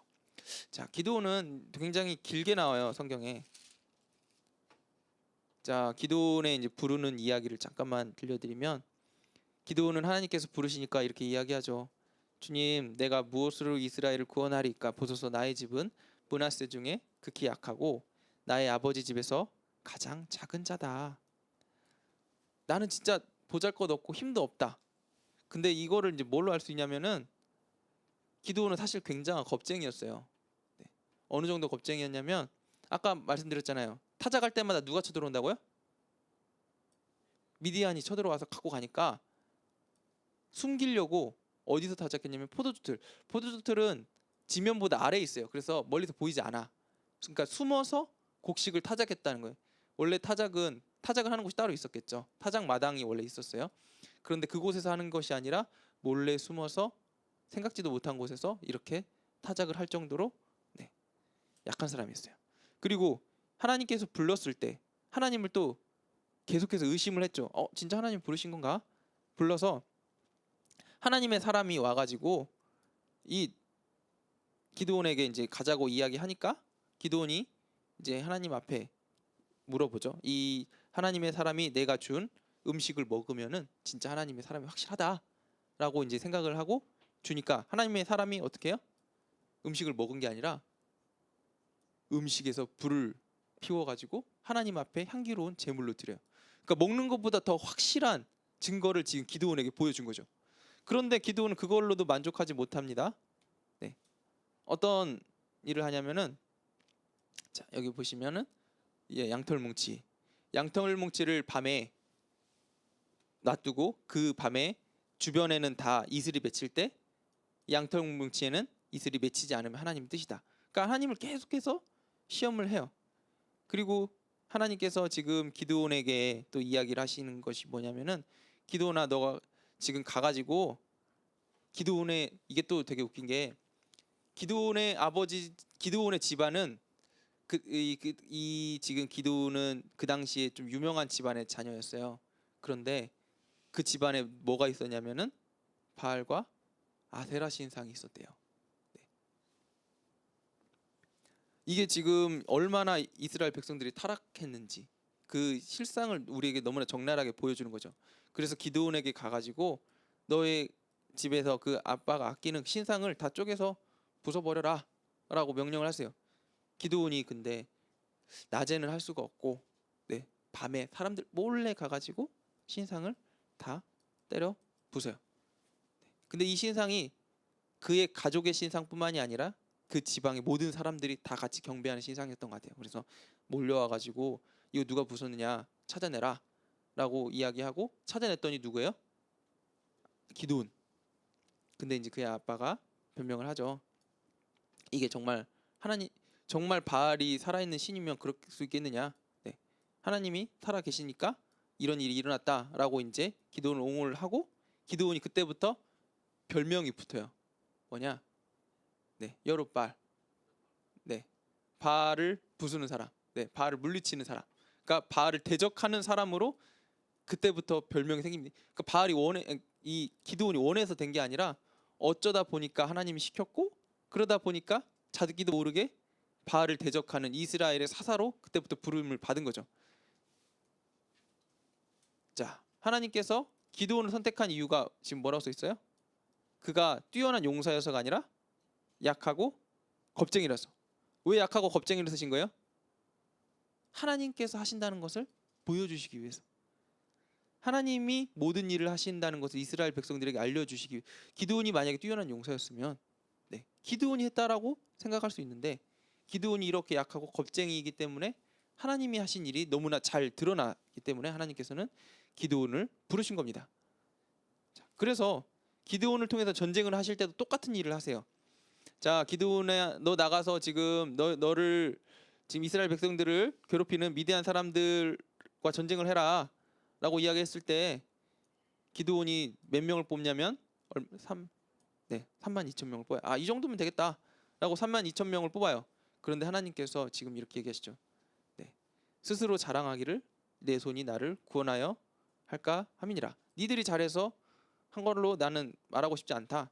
그래서 몇 번을 떨구고 가라고 하고 결국 몇 명만 남아요? 300명만. 용사 300명이라고 하지만 그냥 300명이죠. 네, 그냥 300명이에요. 그냥 300명만 남아서 전쟁에 임하게 합니다. 네, 하나님께서 또 지혜를 주세요. 전쟁하는 지혜까지 주세요. 300명을 3명으로 나눠서 지금 미디안 쳐들어왔는데 3개로 쪼개가지고 항아리에 횃불을 숨겨고 있다가 미디안 군대가 방심하고 밤에 자고 있을 때 횃불을 들고 꽹과를 치면서 소리를 지르죠. 그런데 하나님께서 시키지 않은 일까지 해요. 자, 나팔을 불면서 이르기를 여호와를 위하라 라고 소리를 지르라고 하나님께서 이야기했는데 지금 여기 자기 욕심도 끼워넣어요. 뭐라고 끼워넣어요? 기도를 위하라. 네. 사람의 마음이 이렇다는 거죠. 네. 하나님께서 이야기하신 거에 교묘하게 자기의 욕심까지 이렇게 끼워넣게 됩니다. 자, 기드온은 겁쟁이였고 하나님께서 세우신 용사라고 부를 만한 네, 하나님께서 전적으로 일하는 사람인데 그런데 그가 하나님의 일을 하다 보니까 어떻게 자기 욕심이 점점 끼어들어오기 시작한다는 거예요. 어찌 되었던 간에 이 전쟁은 승리를 하게 됩니다. 이렇게 지금 나팔을 불면서 이스라엘 백성들이 도발을 하고 혼란스럽게 하자 미디안 군대가 서로 적들이 쳐들어왔다 하고 그 안에서 눈도 못 뜨고 서로 막 자기들끼리 칼로 찌르고 싸우다 멸망하게 됩니다. 하나님께서 일하신 전쟁인데 여기 기드온은 자기의 명예를 갖다가 끼워 넣게 됩니다. 자, 그리고 또 기드온에게 또 이런 일도 있어요. 지금 이렇게 놀라운 승리죠. 300명을 가지고 미디안을 지금 쳐서 쓰러뜨렸어요. 이스라엘 백성들이 보기에는 누가 뛰어난 것처럼 보일까요? 기드온이 지금 뛰어난 것처럼 보여요. 그러니까 이스라엘 백성들이 와가지고 이거다 이거. 당신이 우리의 왕이 되면 우리가 이제 안전할 거다. 우리가 이제 당신 우리의 왕이 되어 주세요. 와가지고 이 기드온에게 부탁을 합니다. 그러니까 기드온이 굉장히 정중하게 이렇게 거절합니다. 내가 너희를 다스리지 아니할 거고 나의 아들도 너희를 다스리지 아니할 거다. 누가 다스릴 거냐면 여호와께서 너희를 다스리시니라. 저는 이거 보면서 그 얘기가 생각나는데 그 이솝부화 중에 사냥꾼이 사냥꾼이 아니죠. 사슴을 숨겨준 나무꾼이죠. 나무꾼이 사슴을 숨겨줬는데 사냥꾼이 와서 사슴 어딨냐고 물어보니까 어떻게 하죠? 네, 사슴 가르치면서 사슴 도망갔다고 거짓말하죠. 네, 자기의 욕심과 여러 가지를 동시에 이야기하는 거죠. 기드온은 아까 마음 가운데 누가 드러나길 바래요? 자기가 드러나길 바래요. 계속해서 기드온을 위하여라. 자기가 드러나길 바래요. 사람들이 자기한테 왔을 때 기분이 좋았을까요? 싫었을까요? 좋았을 거예요. 왜? 굉장히 좋았을 거예요. 나 이 정도 인정받는구나. 나 왕이구나 라고 인정받아요. 근데 입으로는 지금 뭐라고 얘기하냐면 여호와께서 너희들을 다스릴 거다 라고 이야기를 하고 그는 그의 행동으로 계속해서 보여줍니다. 어떤 행동을 하냐? 사람들이 기드온에게 고맙다고 굉장히 많은 재물을 갖고 와요. 근데 그 재물을 가지고 뭘 만드냐면 자, 이거 뭔지 아시나요? 네, 에봇이라는 거예요. 네, 에봇은 뭐냐면은 제사장들이 입는 옷입니다. 네, 이 에봇에는 우림과 딤이라는 게 있어서 여기서 하나님께 의견을 묻고 하나님의 하나님께서 이제 원하시는 길로 갈 수 있도록 하는, 그러니까 제사장들만 입는 특별한 옷이에요. 근데 이것을 만들어서 어디다 두냐면 자기 집에 둬요. 이건 어디 있어야 돼요? 그죠? 하나님의 집에 있어야 돼요. 네, 하나님의 성전에서 하나님을 섬기는 사람들, 네, 대제사장이 입고 있어야 되는데 이거를 자기 집에 뒀다는 건 뭐예요? 네, 지금 하나님이 자기 집에 있었으면 좋겠다. 혹은 사람들이 다 자기한테 왔으면 좋겠다. 내가 이 정도로 권위가 있다라고 이야기하고 싶은 거죠. 그리고 또 여기 이거나 여기가 또 중요해요. 기드온이 뭘 했냐? 지금 뭐가 많아요? 네, 아내가 많아요. 그리고 그의 몸에서 낳은 아들이 몇 명이요? 70명. 이게 뭘 뜻하냐? 그는 왕이 아닌데 왕같이 살았다는 거야. 아내가 많다는 거는, 자, 왕이 아내가 많잖아요. 네, 그리고 왕이 자녀가 많아요. 그가 정말 왕처럼 살았다는 이야기가 지금 이걸 통해서 우리가 볼 수 있는 겁니다. 그리고 또 심지어 그의 마음이 그의 아들의 이름에 투영이 돼요. 아비멜렉. 세겜에 있는 그의 첩도 아들을 낳았으므로 그의 이름을 아비멜렉이라 하였다. 아비멜렉의 뜻이 뭐냐? 내 아버지는 왕이시다. 네, 자기 왕 안 되겠다라고 이스라엘 백성들 앞에서 그렇게 분명하게 이야기해놓고 자기 아들의 이름을 우리 아빠는 왕이야 라고 지어놓은 거예요. 얼마나 왕이 되고 싶었으면. 네. 자기는 입으로는 안 되겠다고 이야기했지만 자기의 행동으로는 왕처럼 살았던, 자, 기드온. 그가 얼마나, 네, 이렇게 악하게 살았는지, 하나님의 사사임에도 불구하고 얼마나 악했는지를 성경은 우리에게 지금 이야기해주고 있습니다. 그리고 나서 이어지는 사사들. 근데 여기서 이제 중요한 몇 가지 포인트가 있는데 그 중에 한 가지가 이거예요.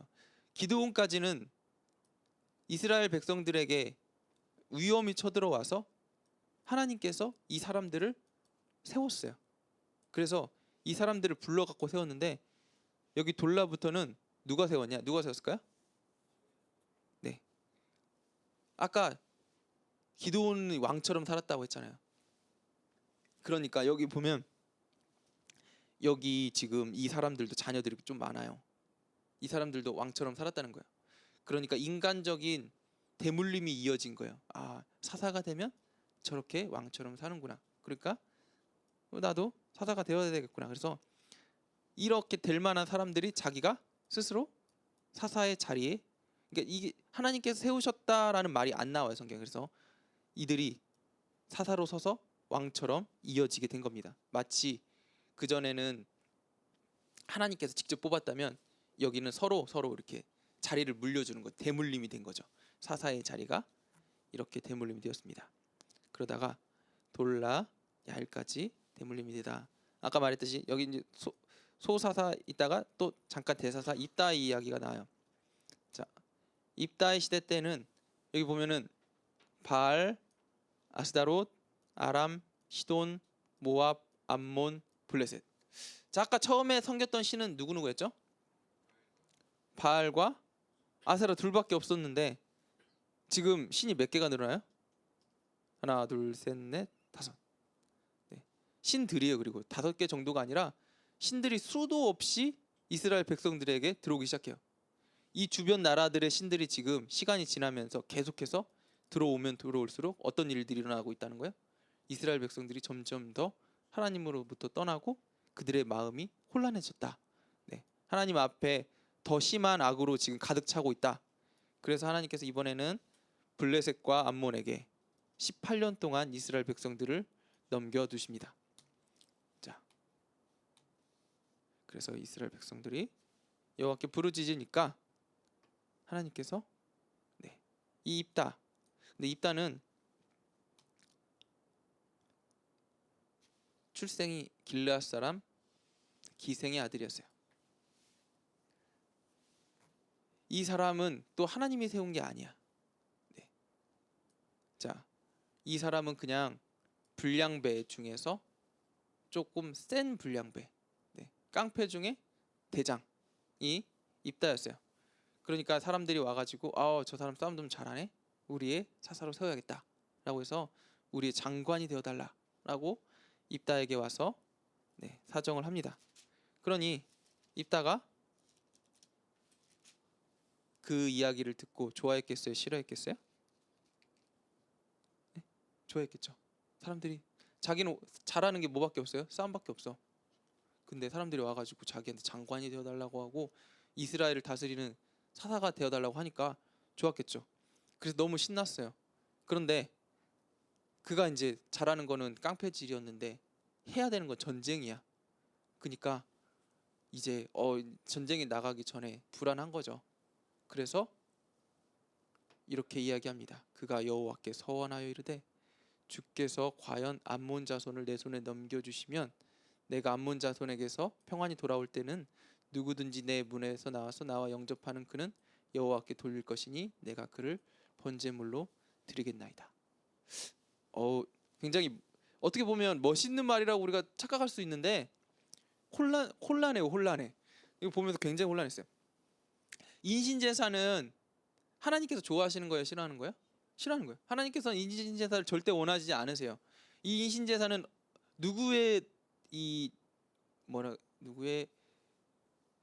누가 하던 거였냐면은 이 암몬의 신 몰렉에게 바치는 게 바로 인신제사였어요. 그러니까 이방인 가나안에 살고 있었던 이 암몬 자손들이 하고 있었던 전통이 인신제사였어요. 그러니까 그 당시에 가나안 땅에 흐르고 있었던 이방 신에게 드리는 제사의 방법이었죠.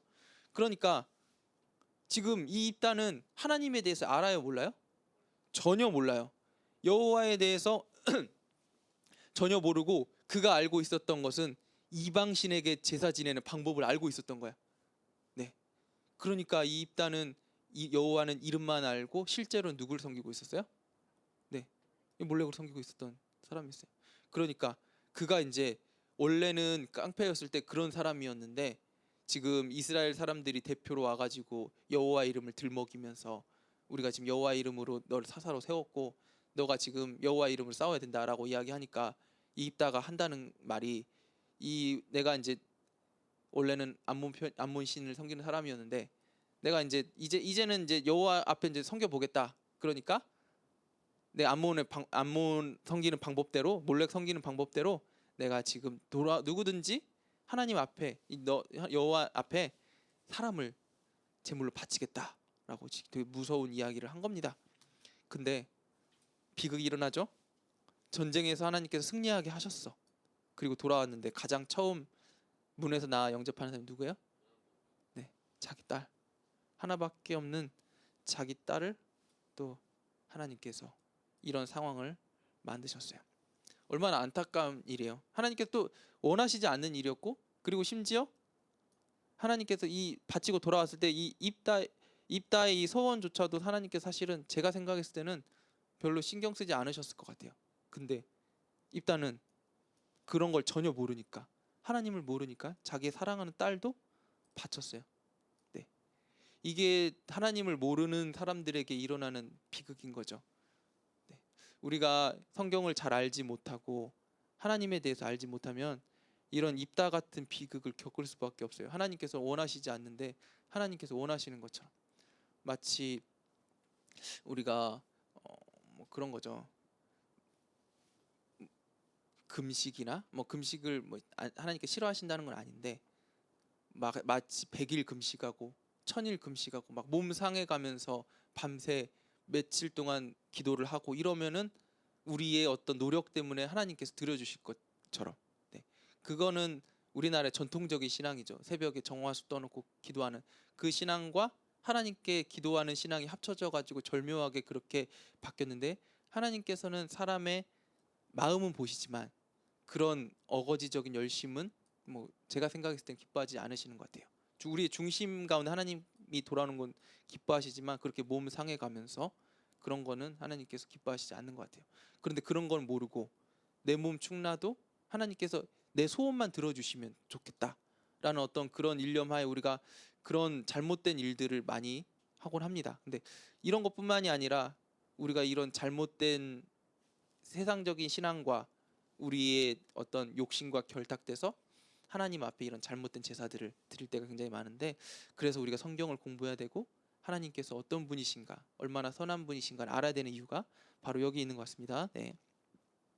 자, 다시 사사 이야기로 돌아와서, 네, 여기 이제 입다 이후에 입산 엘론. 네, 여기 또 보이시죠?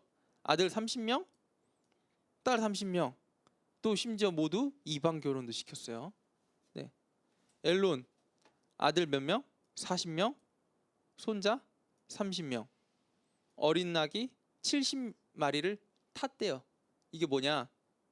왕처럼 행차했다는 거죠. 낙이 70마리 쫙 펼쳐놓고 그 뒤에 타고 가는 거예요. 마치 요즘으로 따지면 정말 뭐 몇십억씩 하는 자동차 타고 사람들 앞에서 나 이 정도 차 탄다고 뽐내고 다니는 사람처럼 이 압돈이라는 사사, 하나님께서 세우시고, 하나님 이 사사라는 직책 자체가 하나님께서 세우시고 하나님께서 일하는 사람인데, 사람이 일하는 것처럼, 네, 내가 얼마나 잘남을 드러내고 또 자기 자손들을 세워나가면서 정말 왕처럼 행동하는 거죠. 그리고 나서 마지막 사사 삼손의 이야기가 나오죠. 삼손의 대상은 블레셋이고, 그리고 악은 아까 이야기한 것처럼 수도 없어요. 이스라엘 백성들 가운데 정말 수도 없는 우상들이 들어왔죠. 그리고 나서 심지어 여기는 이스라엘 백성은 부르지도 않아요. 하나님을 찾지도 않아. 그냥 40년 동안 죽겠다. 네, 하나님이 있는지조차도 모르고 그냥 그렇게 사는데, 감사하게도 하나님께서는 그 가운데서 또 사사를 세우는데, 여기서 또 은혜가 있는 게 나시린이라는 게 갑자기 등장해요. 네, 나시린이 뭐죠? 네, 하나님께 구별된 자. 네, 하나님 앞 구별된 자인데 세 가지를 해야 돼요. 세 가지 해야 되는 게 뭐냐? 첫 포삭시거든요. 포도주, 삭도, 그리고 시체. 여기 시체. 네, 그래서 나시린은 이 세 가지는 하면 안 돼요. 포도주와 독주를 마시면 안 되고, 시체를 가까이 하면 안 되고, 그리고 머리를 자르면 안 돼요. 이게 이제 나시린에게 주어진 세 가지 규칙입니다. 그래서 이 나시린은 또 이게 이제 좀 우리가 착각하는 것 중에 하나가, 나시린이 되면 끝이다, 받쳐지면 끝이다라고 생각하는데, 나시린을 취소하는 방법도 있어요. 하나님께서 다 이렇게 다 만들어 주셨어요. 그래서 나시린으로 바칠 수도 있고 취소할 수도 있는데, 일단 나시린으로 세워졌다는 거는 하나님께서 기뻐하는 사람으로 내가 키우겠다, 네, 하나님의 사람으로 키우겠다라는 어떤 뜻입니다. 그래서 이 삼손의 부모님이 삼손을 나시린으로, 태어나기 전부터 나시린으로 구별해서 바쳤어요. 그런데 여기까지는 되게 멋있어요. 그리고 좋아요. 그런데 하나님의 사람으로 세워진 나시린이 어떤 일을 벌이냐? 자, 여기 뭐였죠? 삼손이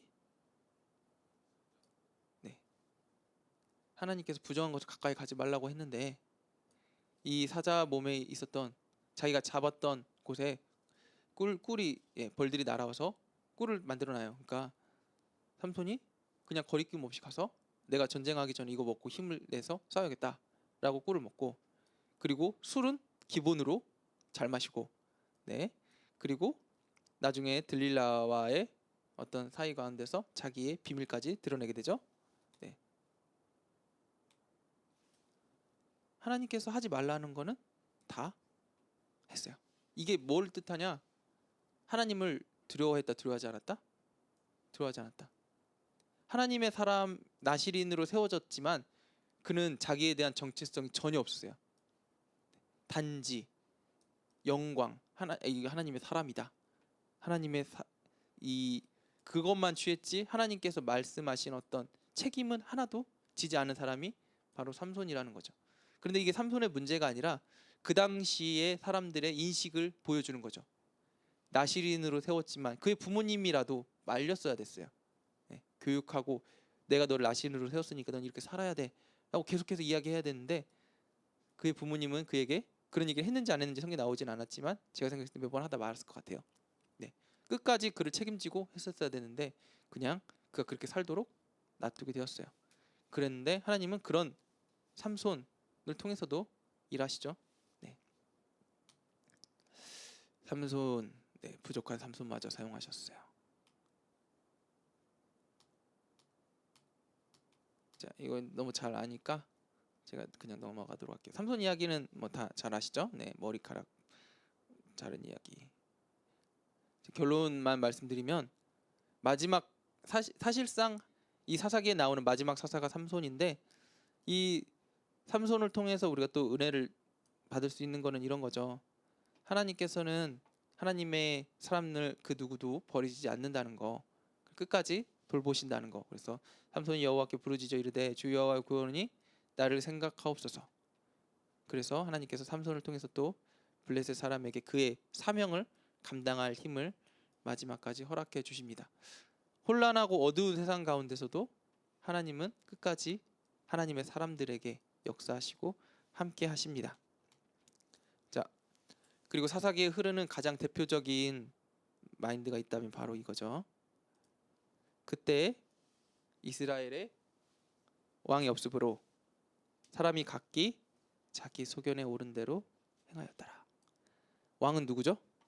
하나님. 네. 하나님이 그들 마음 가운데 없었으므로 사람이 각기 자기 소견에 옳은 대로 행했던 때, 심지어 방금 말씀드린 것처럼 수많은 사사들, 처음에 온니엘은 그렇지 않았지만 뒤로 갈수록 어때요? 다 자기 마음대로 살아요.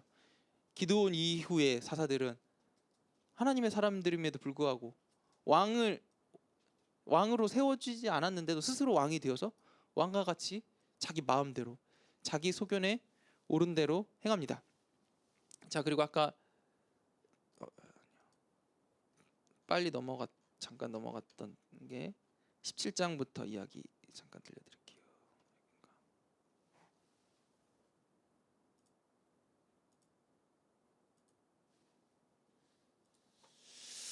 네, 여기 있습니다. 레위기파 30장. 네. 자, 이 시대가 얼마나 혼란한 시대였는지에 대해서, 자, 이게 이제 제가 어제 책을 한 권 읽었는데 사사기의 처음과 끝이 굉장히 비교된다고 얘기를 하더라고요. 어떤 비교가 되냐면, 처음 사사는 하나님께서 정말 기쁘게 세우시고 하나님께서 일하시는 사사고, 그렇게 하는데 뒤로 갈수록 악해진다고 말씀드렸죠. 그리고 처음에 레위인들은 축복받고 각 지파의 그 48성읍에 흩어져서 각 지파들을 잘 다스리고 하나님의 말씀을 세워나가는 일을 잘 감당해요. 그런데 맨 뒤에 나오는 레위인은 완전히 타락하게 됩니다. 자, 여기 지금 타락한 이야기가 하나가 나와요. 에브라임 산지에 미가라는 사람이 있었고 그의 어머니가 한 신상을 생기고 한 신상을 부어 만들었다.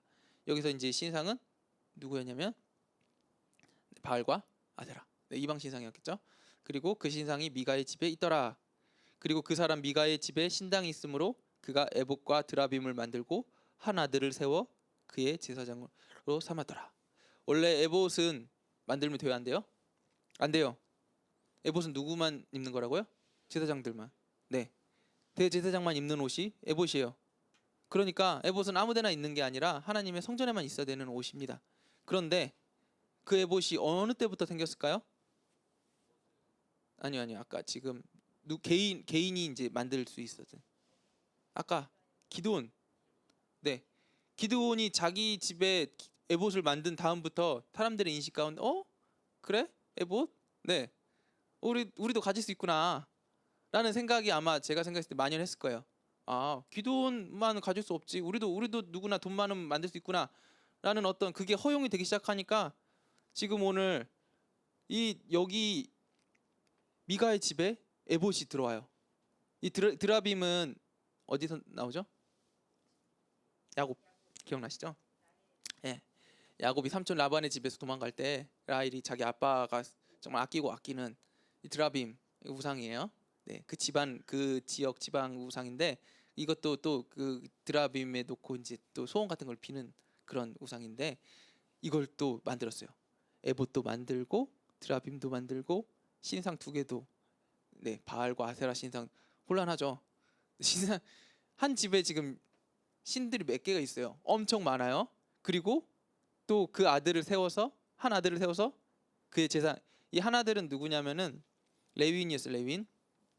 네, 레위인이 원래는 각자 자기가 살아야 되는 곳이 다 있어요. 네, 아까 48성읍 나눠서 살아야 된다고 말씀드렸어요. 그런데 무슨 일이 일어나냐면은 네. 아까 말씀드렸듯이 이스라엘 백성들이 자기 땅을 정복하는 거에 실패하고 그래서 실패해서 그들이 이제 각자 먹고 살고 하나님을 점점 떠나기 시작하고 그러다 보니까 레위인들을 잊어버리고 레위인들을 섬기는 것을 점점 더 소홀히 하게 되고 그러니까 레위인들이 먹고 살 게 없어져. 그래서 살 길을 찾아 떠나요. 그러니까 자기의 소신을 지켰던 레위인들은 굶어 죽고 소신을 지키지 못했던 레위인들은 살 길을 찾아 떠나고 오늘 여기 지금 나오는 레위인 한 명도 자기의 살 길을 찾아 떠났는데 떠나다가 이 사람 미가를 만난 거죠. 그래서 미가를 만났더니 미가가 너 레위인이야? 마침 잘 됐다. 우리 집에 여기 지금 에봇도 있고 드라빔도 있고 신상들도 있어. 그러니까 너가 와갖고 이제 제사만 드려주면 돼. 너 우리 집 개인 제사장이 되려무나 하고 그를 개인 제사장으로 삼았어요. 돼야 안 돼요? 안 돼요. 레위인도 그렇게 하면 안 되고 지금 미가도 그렇게 하면 안 되는데 이 혼란한 시대에 그냥 다 자기 마음대로 하는 거죠. 하나님께서는 분명히 정해진 자리에서 정해진 곳에서 정해진 방법대로 하나님께 예배드리라고 말씀 주셨는데 지금 자기 입맛대로 이런 일들을 벌이고 있는 것입니다. 자, 근데 이것과 동시에 무슨 일이 일어나냐면 단지파에 대한 이야기도 동시에 나옵니다. 단지파에게 하나님께서 주신 땅, 그러니까 여호수아가 단지파에게 분배된 땅을 분명히 있었어요. 그런데 그 분배된 땅에 누가 있었냐면은 아모리 종족이 있었는데 그 종족은 또 철병거를 가지고 있었대요. 예, 힘이 셌던 것 같아요. 그러니까 단지파가 여기는 안 되겠다. 우리에게 준 땅은 꽝이야, 꽝. 여긴 아니야. 그러니까 우리 딴 데 가야 돼. 그러니까 이 땅을 포기하고 우리 더 좀 만만한 땅, 우리가 정복할 만한 땅, 그런 땅 한번 찾아보자라고 이제 하나님께서 주신 땅을 버리고 떠납니다. 너무 안타깝죠. 뭐 정복하기만 하면 되는데 하나님께서 그냥 명령하신 대로 하기만 하면 되는데 그런 안타까운 상황 가운데 단지파가 자기 땅을 떠나서 다른 데로 이제 가다가 지금 에브라임 산지에 미가의 집에 정탐꾼들이 들렸어요. 근데 여기 맞아요. 거기 보니까 마침 거기 제사장도 있고 그러니까 지금으로 따지면 어떤 느낌이냐면 길 가다가 용암 무당집을 만난 느낌이야. 거기 가면은 무조건 다 들어주고 거기 가면 이게 다 맞춰. 그러니까 지금 이 에브라임 산지에 있었던 이 단지파가 여기 에브라임 산지 여기 딱 가는데 방금 말씀드렸죠.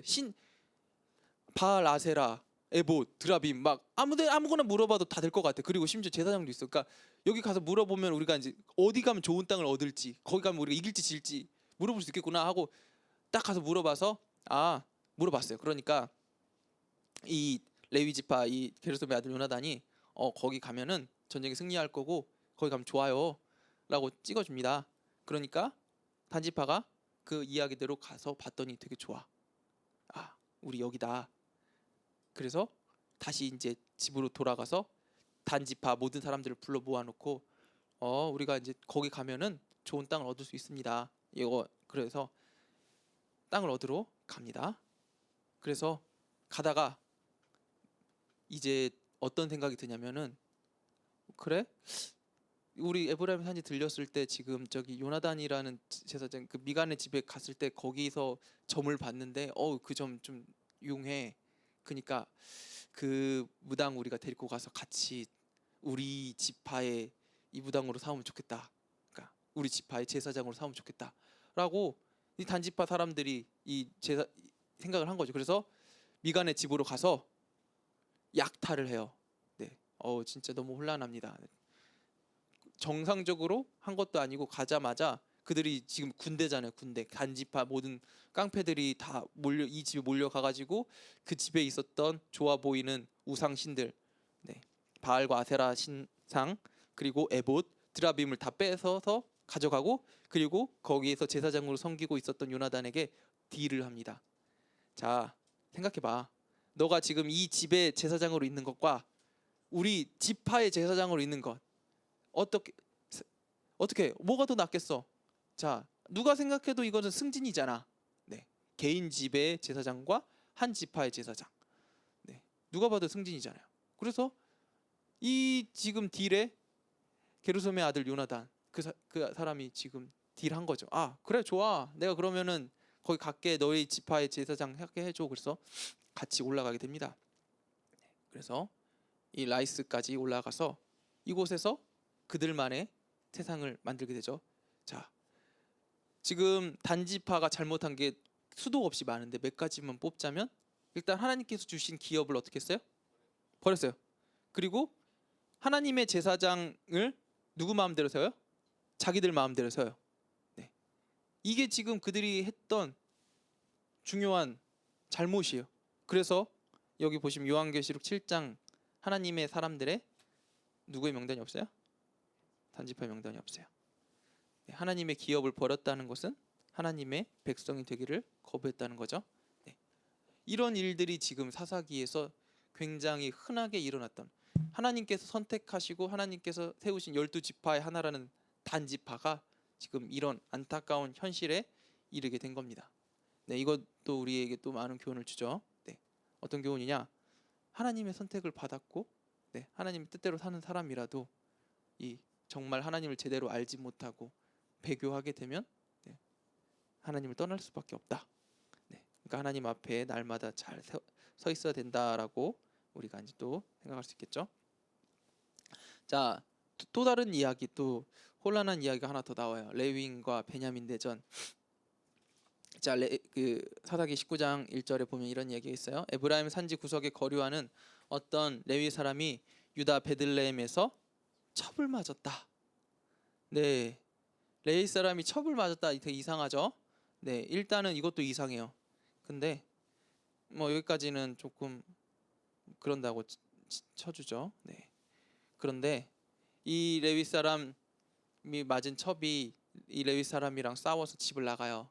네, 처갓집을 갔는데 레위 사람이 처갓집에 찾아가서 이제 자기 첩을 데리고 아 미안하다 우리 집에 가자라고 해서 집으로 돌아가던 중에 한 성읍에서 네, 지금 머물렀는데, 근데 이게 이제 되게 긴 이야기인데 제가 되게 짧게 말씀드리고 있는 거라서 나중에 꼭 읽어 보시면 좋을 것 같아요. 그래서 가는데 집으로 가는데 이게 여기서 몇 가지 또 이야기가 있는데 그 중에 한 가지가 지금 이스라엘은 12지파잖아요. 12지파인데 12지파가 지금 한 마음으로 가나안 땅을 정복을 하고 함께 여기 정착을 했어요. 그러면 지파끼리 친해야 돼요, 안 친해야 돼요? 친해야 돼요. 서로 교류하고 함께 뭔가 아 우리 한 민족이다, 하나다라는 어떤 동질성이 있어야 돼요. 그런데 지금 여기 안에 그런 함께하는 화합이 다 사라졌어요. 각자 지파가 시간이 지나는 동안 다 따로 놀아요. 그래서 오늘 여기 단적으로 레위인이 자기의 이 첩을 데리고 집으로 돌아가다가 한 마을에 머물렀는데 하루 저녁만 머무르게 해달라고 했는데 아무도 안돼 우리 집에 머물 수 없다라고 이야기하는데 다행히 같은 동향에 살았던 사람 한 노인이 있었어요. 그래서 그 노인이 자기 동향에 있었던, 그러니까 자기랑 어떤 연관이 있었겠죠. 그러니까 자기 집에 머무르게 해줍니다. 그래서 그 집에 머물렀는데 그 동네 불량배들이 찾아와요. 베냐민 지파 불량배들이 찾아와서 내놔라. 근데 또 여기서 또 악한 게 또 나오죠. 내놓으라고 하는 주체가 누구냐면은 레위인 나와라. 네, 우리가 너와 상관하고자 한다. 동성애를 이야기합니다. 네, 얼마나 악해요 시대가. 네. 그런데 여기서 지금 이 노인이 지금 내 첩과 지금 그 줄 테니까 지금 이 사람은 보호해줘라 하고 레위인을 계속 지켜나가요. 근데 그럼에도 불구하고 불량배들이 계속 요구하자 지금 레위인이 자기 첩까지 이 불량배들에게 내주게 됩니다.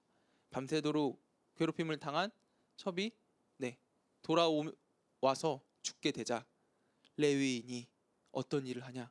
돌아온 첩을 자기 부인을 12조각을 내서 각 지파에게 보내요. 이 이야기가 이제 되게 성경에 너무 적나라하게 나오죠. 얼마나 혼란해요. 사람을 동성애하는 이야기도 그렇고, 사람을 강간하는 이야기도 그렇고, 심지어 하나님의 제사장이란 레위인이 사람을 12조각을 내서 그 조각을 각 지파로 보내서 내가 이렇게 지금 억울한 일을 당했다. 좀 도와달라라고 이야기를 했더니 사람들이 시체를 보고 분노하죠. 분노해서 지금 그래. 그러면은 우리가 지금 이 베냐민 지파를 다 쓸어버리자. 이렇게 쓰레기 같은 지파는 우리의 형제가 될 수 없다라고 베냐민 지파를 가서 쓸어버리려고 합니다. 근데 아까 말씀드렸죠. 베냐민 지파는 용사 중에 용사. 싸워서 계속 져요. 그래서 이스라엘 백성들이 하나님께 기도하죠. 주님, 왜 우리를 계속 지게 합니까? 이기게 해주세요. 여러분 웃기잖아요. 형제들끼리 싸우는데 기도하는 거야. 하나님께서 누구 편 들어주셔야 돼요? 그쵸? 누구 편 들어주시는 게 맞을까요? 하나님도 아마 되게 고민하셨을 거예요. 근데 하나님께서 여기서는 지금 이스라엘 지파의 나머지 지파들의 편을 들어주셔서 일단은 나머지 사람들이 이기게 합니다. 그리고 나서 싸우다가 그래도 다행히 그들이 싸우다가 깨달아요. 무슨 일 깨닫냐? 우리 형제를 죽이면 안 되겠다. 이게 진짜 그래도 은혜인 것 같아요. 아무리 치고받고 죽이고 이렇게 싸우다가도 그래도 우리가 형제이다는 사실을 기억하고 베냐민을 죽이면 안 되겠다고 전쟁을 멈추고 그제서야 이제 베냐민에 대한 안타까운 마음으로 우리가 베냐민 가족도 다 죽이고 여자도 다 죽였는데 이제 이 사람들 어떻게 가정을 이루고 어떻게 이 사람들이 이제 그 후대를 이을 수 있을까 해서 고민하다가 무슨 일을 벌이냐면은 실로의 여자들, 실로의 여자들, 이방 여자들이죠. 이방 여자들이 춤을 추러 왔을 때 그들을 다 보쌈해서 너희들의 부인으로 삼아라. 이 얼마나 악한 일이에요. 춤추러 온 이방 여자들을 데려다가 이방 여인들과 결혼하는 것도 악한데 그걸 결혼하는 방법도 심지어 정상적이지도 않고 강제로 이런 일들이 이스라엘 시대 때 이루어지고 있었다는 거죠. 그게 이 사사기에 이루어지고 있는 기본적인 이야기입니다. 그래서 여기 그때 이스라엘이 왕이 없었으므로 사람이 각기 자기 소견에 옳은 대로 행하였더라. 이 사사기는 굉장히 어두운 이야기예요. 하나님 앞에 사람이 얼마나 악해질 수 있는가, 하나님을 떠나서 우리가 얼마나 악하게 변질될 수 있는가. 그 이유가 뭐예요? 하나님을 잊어버렸기 때문에. 우리가 다음 세대들에게 신앙을 제대로 전수하지 못한다면 이 땅 가운데도 그런 일들이 정말 심하게 일어날 거예요. 저는 미국을 보면서 그런 것들을 조금 요즘 느끼고 있거든요.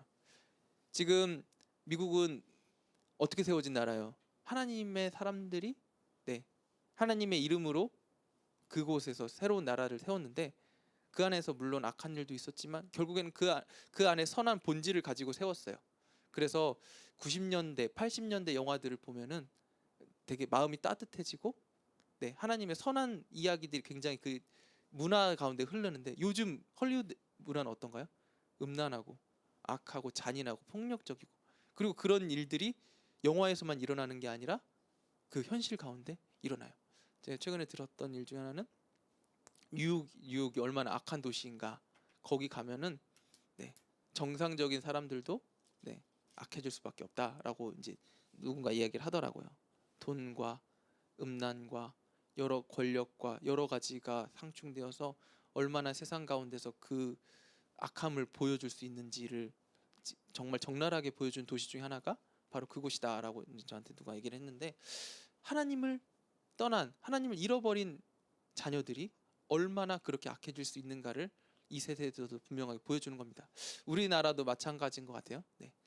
지금은 아직은 괜찮은 것 같지만 우리가 이때 자녀들의 신앙을 놓고 다음 세대들에게 이 신앙을 잘 전수하지 않으면 이런 일들이 오늘 지금 사사기에 일어난 이런 악한 일들이 우리 가운데서도 너무 당연하게 일어나는 너무나 안타까운 비극적인 일들이 일어날 수밖에 없다라고 말씀드릴 수밖에 없네요. 그리고 근데 이제 마지막으로 이렇게 너무 안타깝게 끝내면 좀 그래서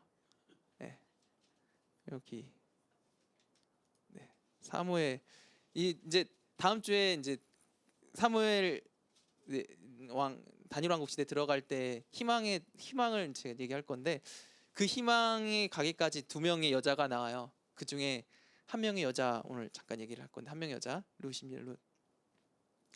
이렇게 악한 사사 시대 때 네, 희망 없는 가문이 있었어요. 네, 엘리멜렉, 말륜, 기련. 네, 아빠와 두 자녀.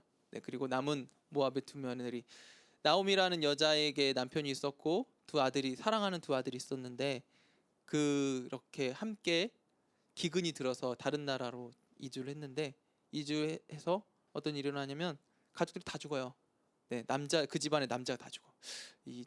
뭐 요즘 말로 따지면은 네, 그저 대가 끊어지고 이 여자 나오미는 엄청 욕을 먹었을 거예요. 그리고 그 며느리들도. 그래서 나오미는 우리는 이제 끝이다. 해서 며느리들에게 떠나라. 우리 집은 이제 끝이다. 너희들 각자 살 길을 찾아 가라. 라고 이제 나오미가 이야기를 합니다. 그때 한 며느리 오르바는 가요. 당연히 가야죠. 소망이 없어 보이는데. 근데 룻은 어떤 선택을 하냐? 네, 고백하죠. 어머니가 가는 곳에 나도 가겠습니다. 어머니 하나님이 나의 하나님이 되겠습니다. 이게 되게 은혜인 것 같아요. 자, 아까 제가 얘기 안 드린 것 중에 아까 말씀드린 사사 중에서도 이스라엘 사람이 아닌 사람들도 있어요. 네, 이방인들이 중간중간에 껴요. 그 말은 무엇이냐? 하나님께서는 사용하시는 사람들을 사용하신다. 오늘 이 룻도 이방 여인이었지만 하나님 예수 그리스도 족보에 들어가는 은혜가 또 거하게 되죠. 이방 여인인데 오히려 이스라엘 백성들보다 더 하나님을 신실하게 찾고 하나님을 믿는 사람들은 하나님께서 또 사용하십니다. 오늘 이 룻을 하나님께서 또 기쁘게 여기시죠. 어머님의 하나님이 나의 하나님이 되시겠다라는 이 고백. 지금 사사시대에 다들 자기의 소견에 오른 대로 심지어 사사들마저 하나님을 떠나서 자기가 왕이 돼서 살아가는데 이방 여인 룻이 오히려 하나님의 사람이 되겠다라고 고백하고 하나님의 사람이 됩니다. 그래서 그런 룻에게 또 주님께서 은혜를 주시죠. 이 당시에 이 약자 보호법이라고 하는데 그 당시에 저희 레위기에 보면 11조의 규칙 중에 하나가 뭐냐면 밭의 10분의 1을 동광내서 거기를 거두지 말라라고 이야기해요. 왜냐하면 가난한 자, 고아, 과부, 약한 자들이 그 10분의 1의 그것을 수확해서 자기들이 거둘 수 있게, 또 이삭을 거둘 때 완전하게 거두지 말으라고 이야기해요. 바닥에 떨어진 것들을 주워 먹고 다른 사람들이 살 수 있게. 하나님의 선하심이 또 이스라엘 백성들에게 또 흘러 넘칠 수 있도록 하나님께서 또 법을 통해서 이야기하신 거죠. 그리고 그 당시에 이스라엘 백성들은 또 그게 당연하게 생각을 했어야 됐는데 이 악한 시대 때 누가 그런 걸 다 했겠어요. 그런데 이런 하나님의 말씀대로 살아가는 사람이 있었는데 보아스 라는 사람이 또 하나님의 말씀대로 이렇게 또 약하고 선한 사람들을 돕는 사람으로 살고 있었습니다. 그래서 하나님께서는 이 보아스와 룻을 연결시켜 주셔서 이것도 좀 빨리 넘길게요. 그래서 하나님의 족보를 이루어 나가시죠. 어두운 시대 때 남들이 다 아니라고 이야기하는 때 하나님 없다라고 말하는 시대 때 하나님을 찾는 사람, 그 사람들에게 하나님은 결코 버리시지 않고 또 그 사람을 통해서 메시아의 족보를 이으시는 또 정말 큰 은혜를 허락하시는 것을 우리가 이 룻기를 통해서 볼 수 있습니다. 이 사사기 사이에 갑자기 룻기가 뜬금없이 등장하는 이유 중에 하나가 그겁니다. 이 어두운 시대 가운데 하나님의 사람이 얼마나 아름다운지 보여주시려고. 그리고 다음 주에 이어서 사무엘상에 누구죠? 한나. 정말 이런 사람들을 통해서 또 하나님의 역사는 이루어지는 것 같습니다. 오늘 이렇게 사사시대까지 왔는데 오늘 시간이 좀 길어졌으니까 복습은 안 하고 이제 결론만 말씀드리면 이 시대도 굉장히 혼란하잖아요. 자기가 왕이 되는 시대로 우리가 점점점 살아가고 있는 것 같아요. 스스로 자기가 원하는 대로 이야기하고 원하는 대로 살아가고, 그리고 코로나 시대가 오면서 우리가 더 심해졌죠. 사람들은 하나님은 없다고 이야기하고 또 교회도 많이 욕을 먹고. 그런데 이런 시대 때 오늘 이야기 말씀드린 룻과 같이 또 한나와 같이 살아가는 사람들을 통해서 또 하나님께서 다음 세대들을 이어가시고 하나님의 나라를 확장시켜 나간다는 이 사실을 우리가 붙드시면서 또 룩과 한나 같은 삶을 사시기를 또 소망드립니다. 네. 이 시간 우리 함께 기도하셨으면 좋겠습니다. 네, 기도하실 때 하나님 이렇게 혼란한 시대 가운데 우리가 살아가는데 아버지 오늘 이 사사 시대를 바라보면서 이 어두운 시대 가운데 우리가 이 룩과 같이 또 한나와 같은 하나님의 사람들이 될 수 있게 도와주십시오. 우리가 함께 이렇게 기도하고 제가 기도하고 마치도록 하겠습니다. 기도하겠습니다. 하나님 오늘도 우리 가운데 이렇게 사사 시대를 통해서 아버지 또한 많은 역사와 교훈들을 주심에 감사드립니다. 아버지 주님을 떠난 세대가 얼마나 악한지 하나님의 말씀을 잃어버린 세대가 얼마나 어디까지 타락할 수 있는지 아버지 사사 시대를 통해서 우리에게 보여주셨습니다. 아버지 하나님의 사람들마저 정말 이렇게 악하게 타락하는 시대가 아버지 정말 이 시대입니다. 주님 우리가 주님의 말씀을 놓아버리고 아버지 하나님의 말씀 가운데 살지 않으면 우리도 이들과 다를 게 전혀 없습니다. 주님 바라기는 하나님의 말씀이 우리 가운데 있길 간절히 소망합니다. 아버지 여호수아와 갈렙처럼 하나님의 말씀으로 승리하게 하시고 아버지 우리의 삶 가운데 다른 것이 아니라 아버지 나의 소견이 아니라 하나님의 말씀이 중심되는 삶을 살게 하여 주시옵소서. 하나님의 말씀을 우리 삶의 중심에 놓고 아버지 날마다 그 말씀을 아버지 가까이 하며 사는 은혜가 우리 가운데 있게 하여 주시옵소서.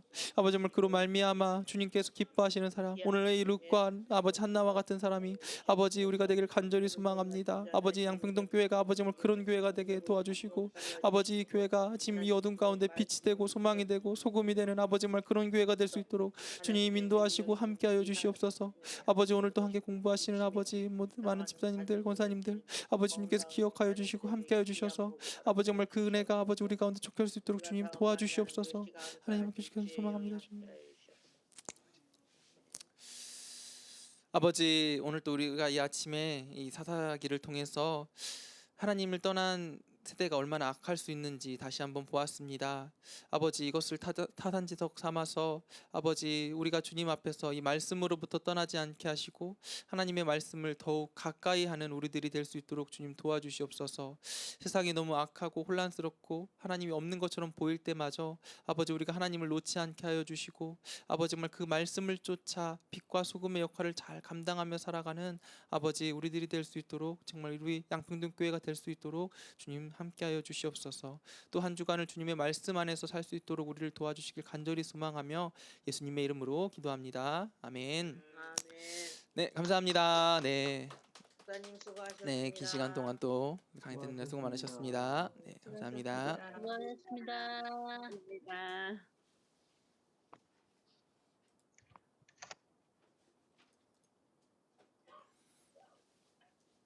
수고하셨습니다. 네, 감사합니다.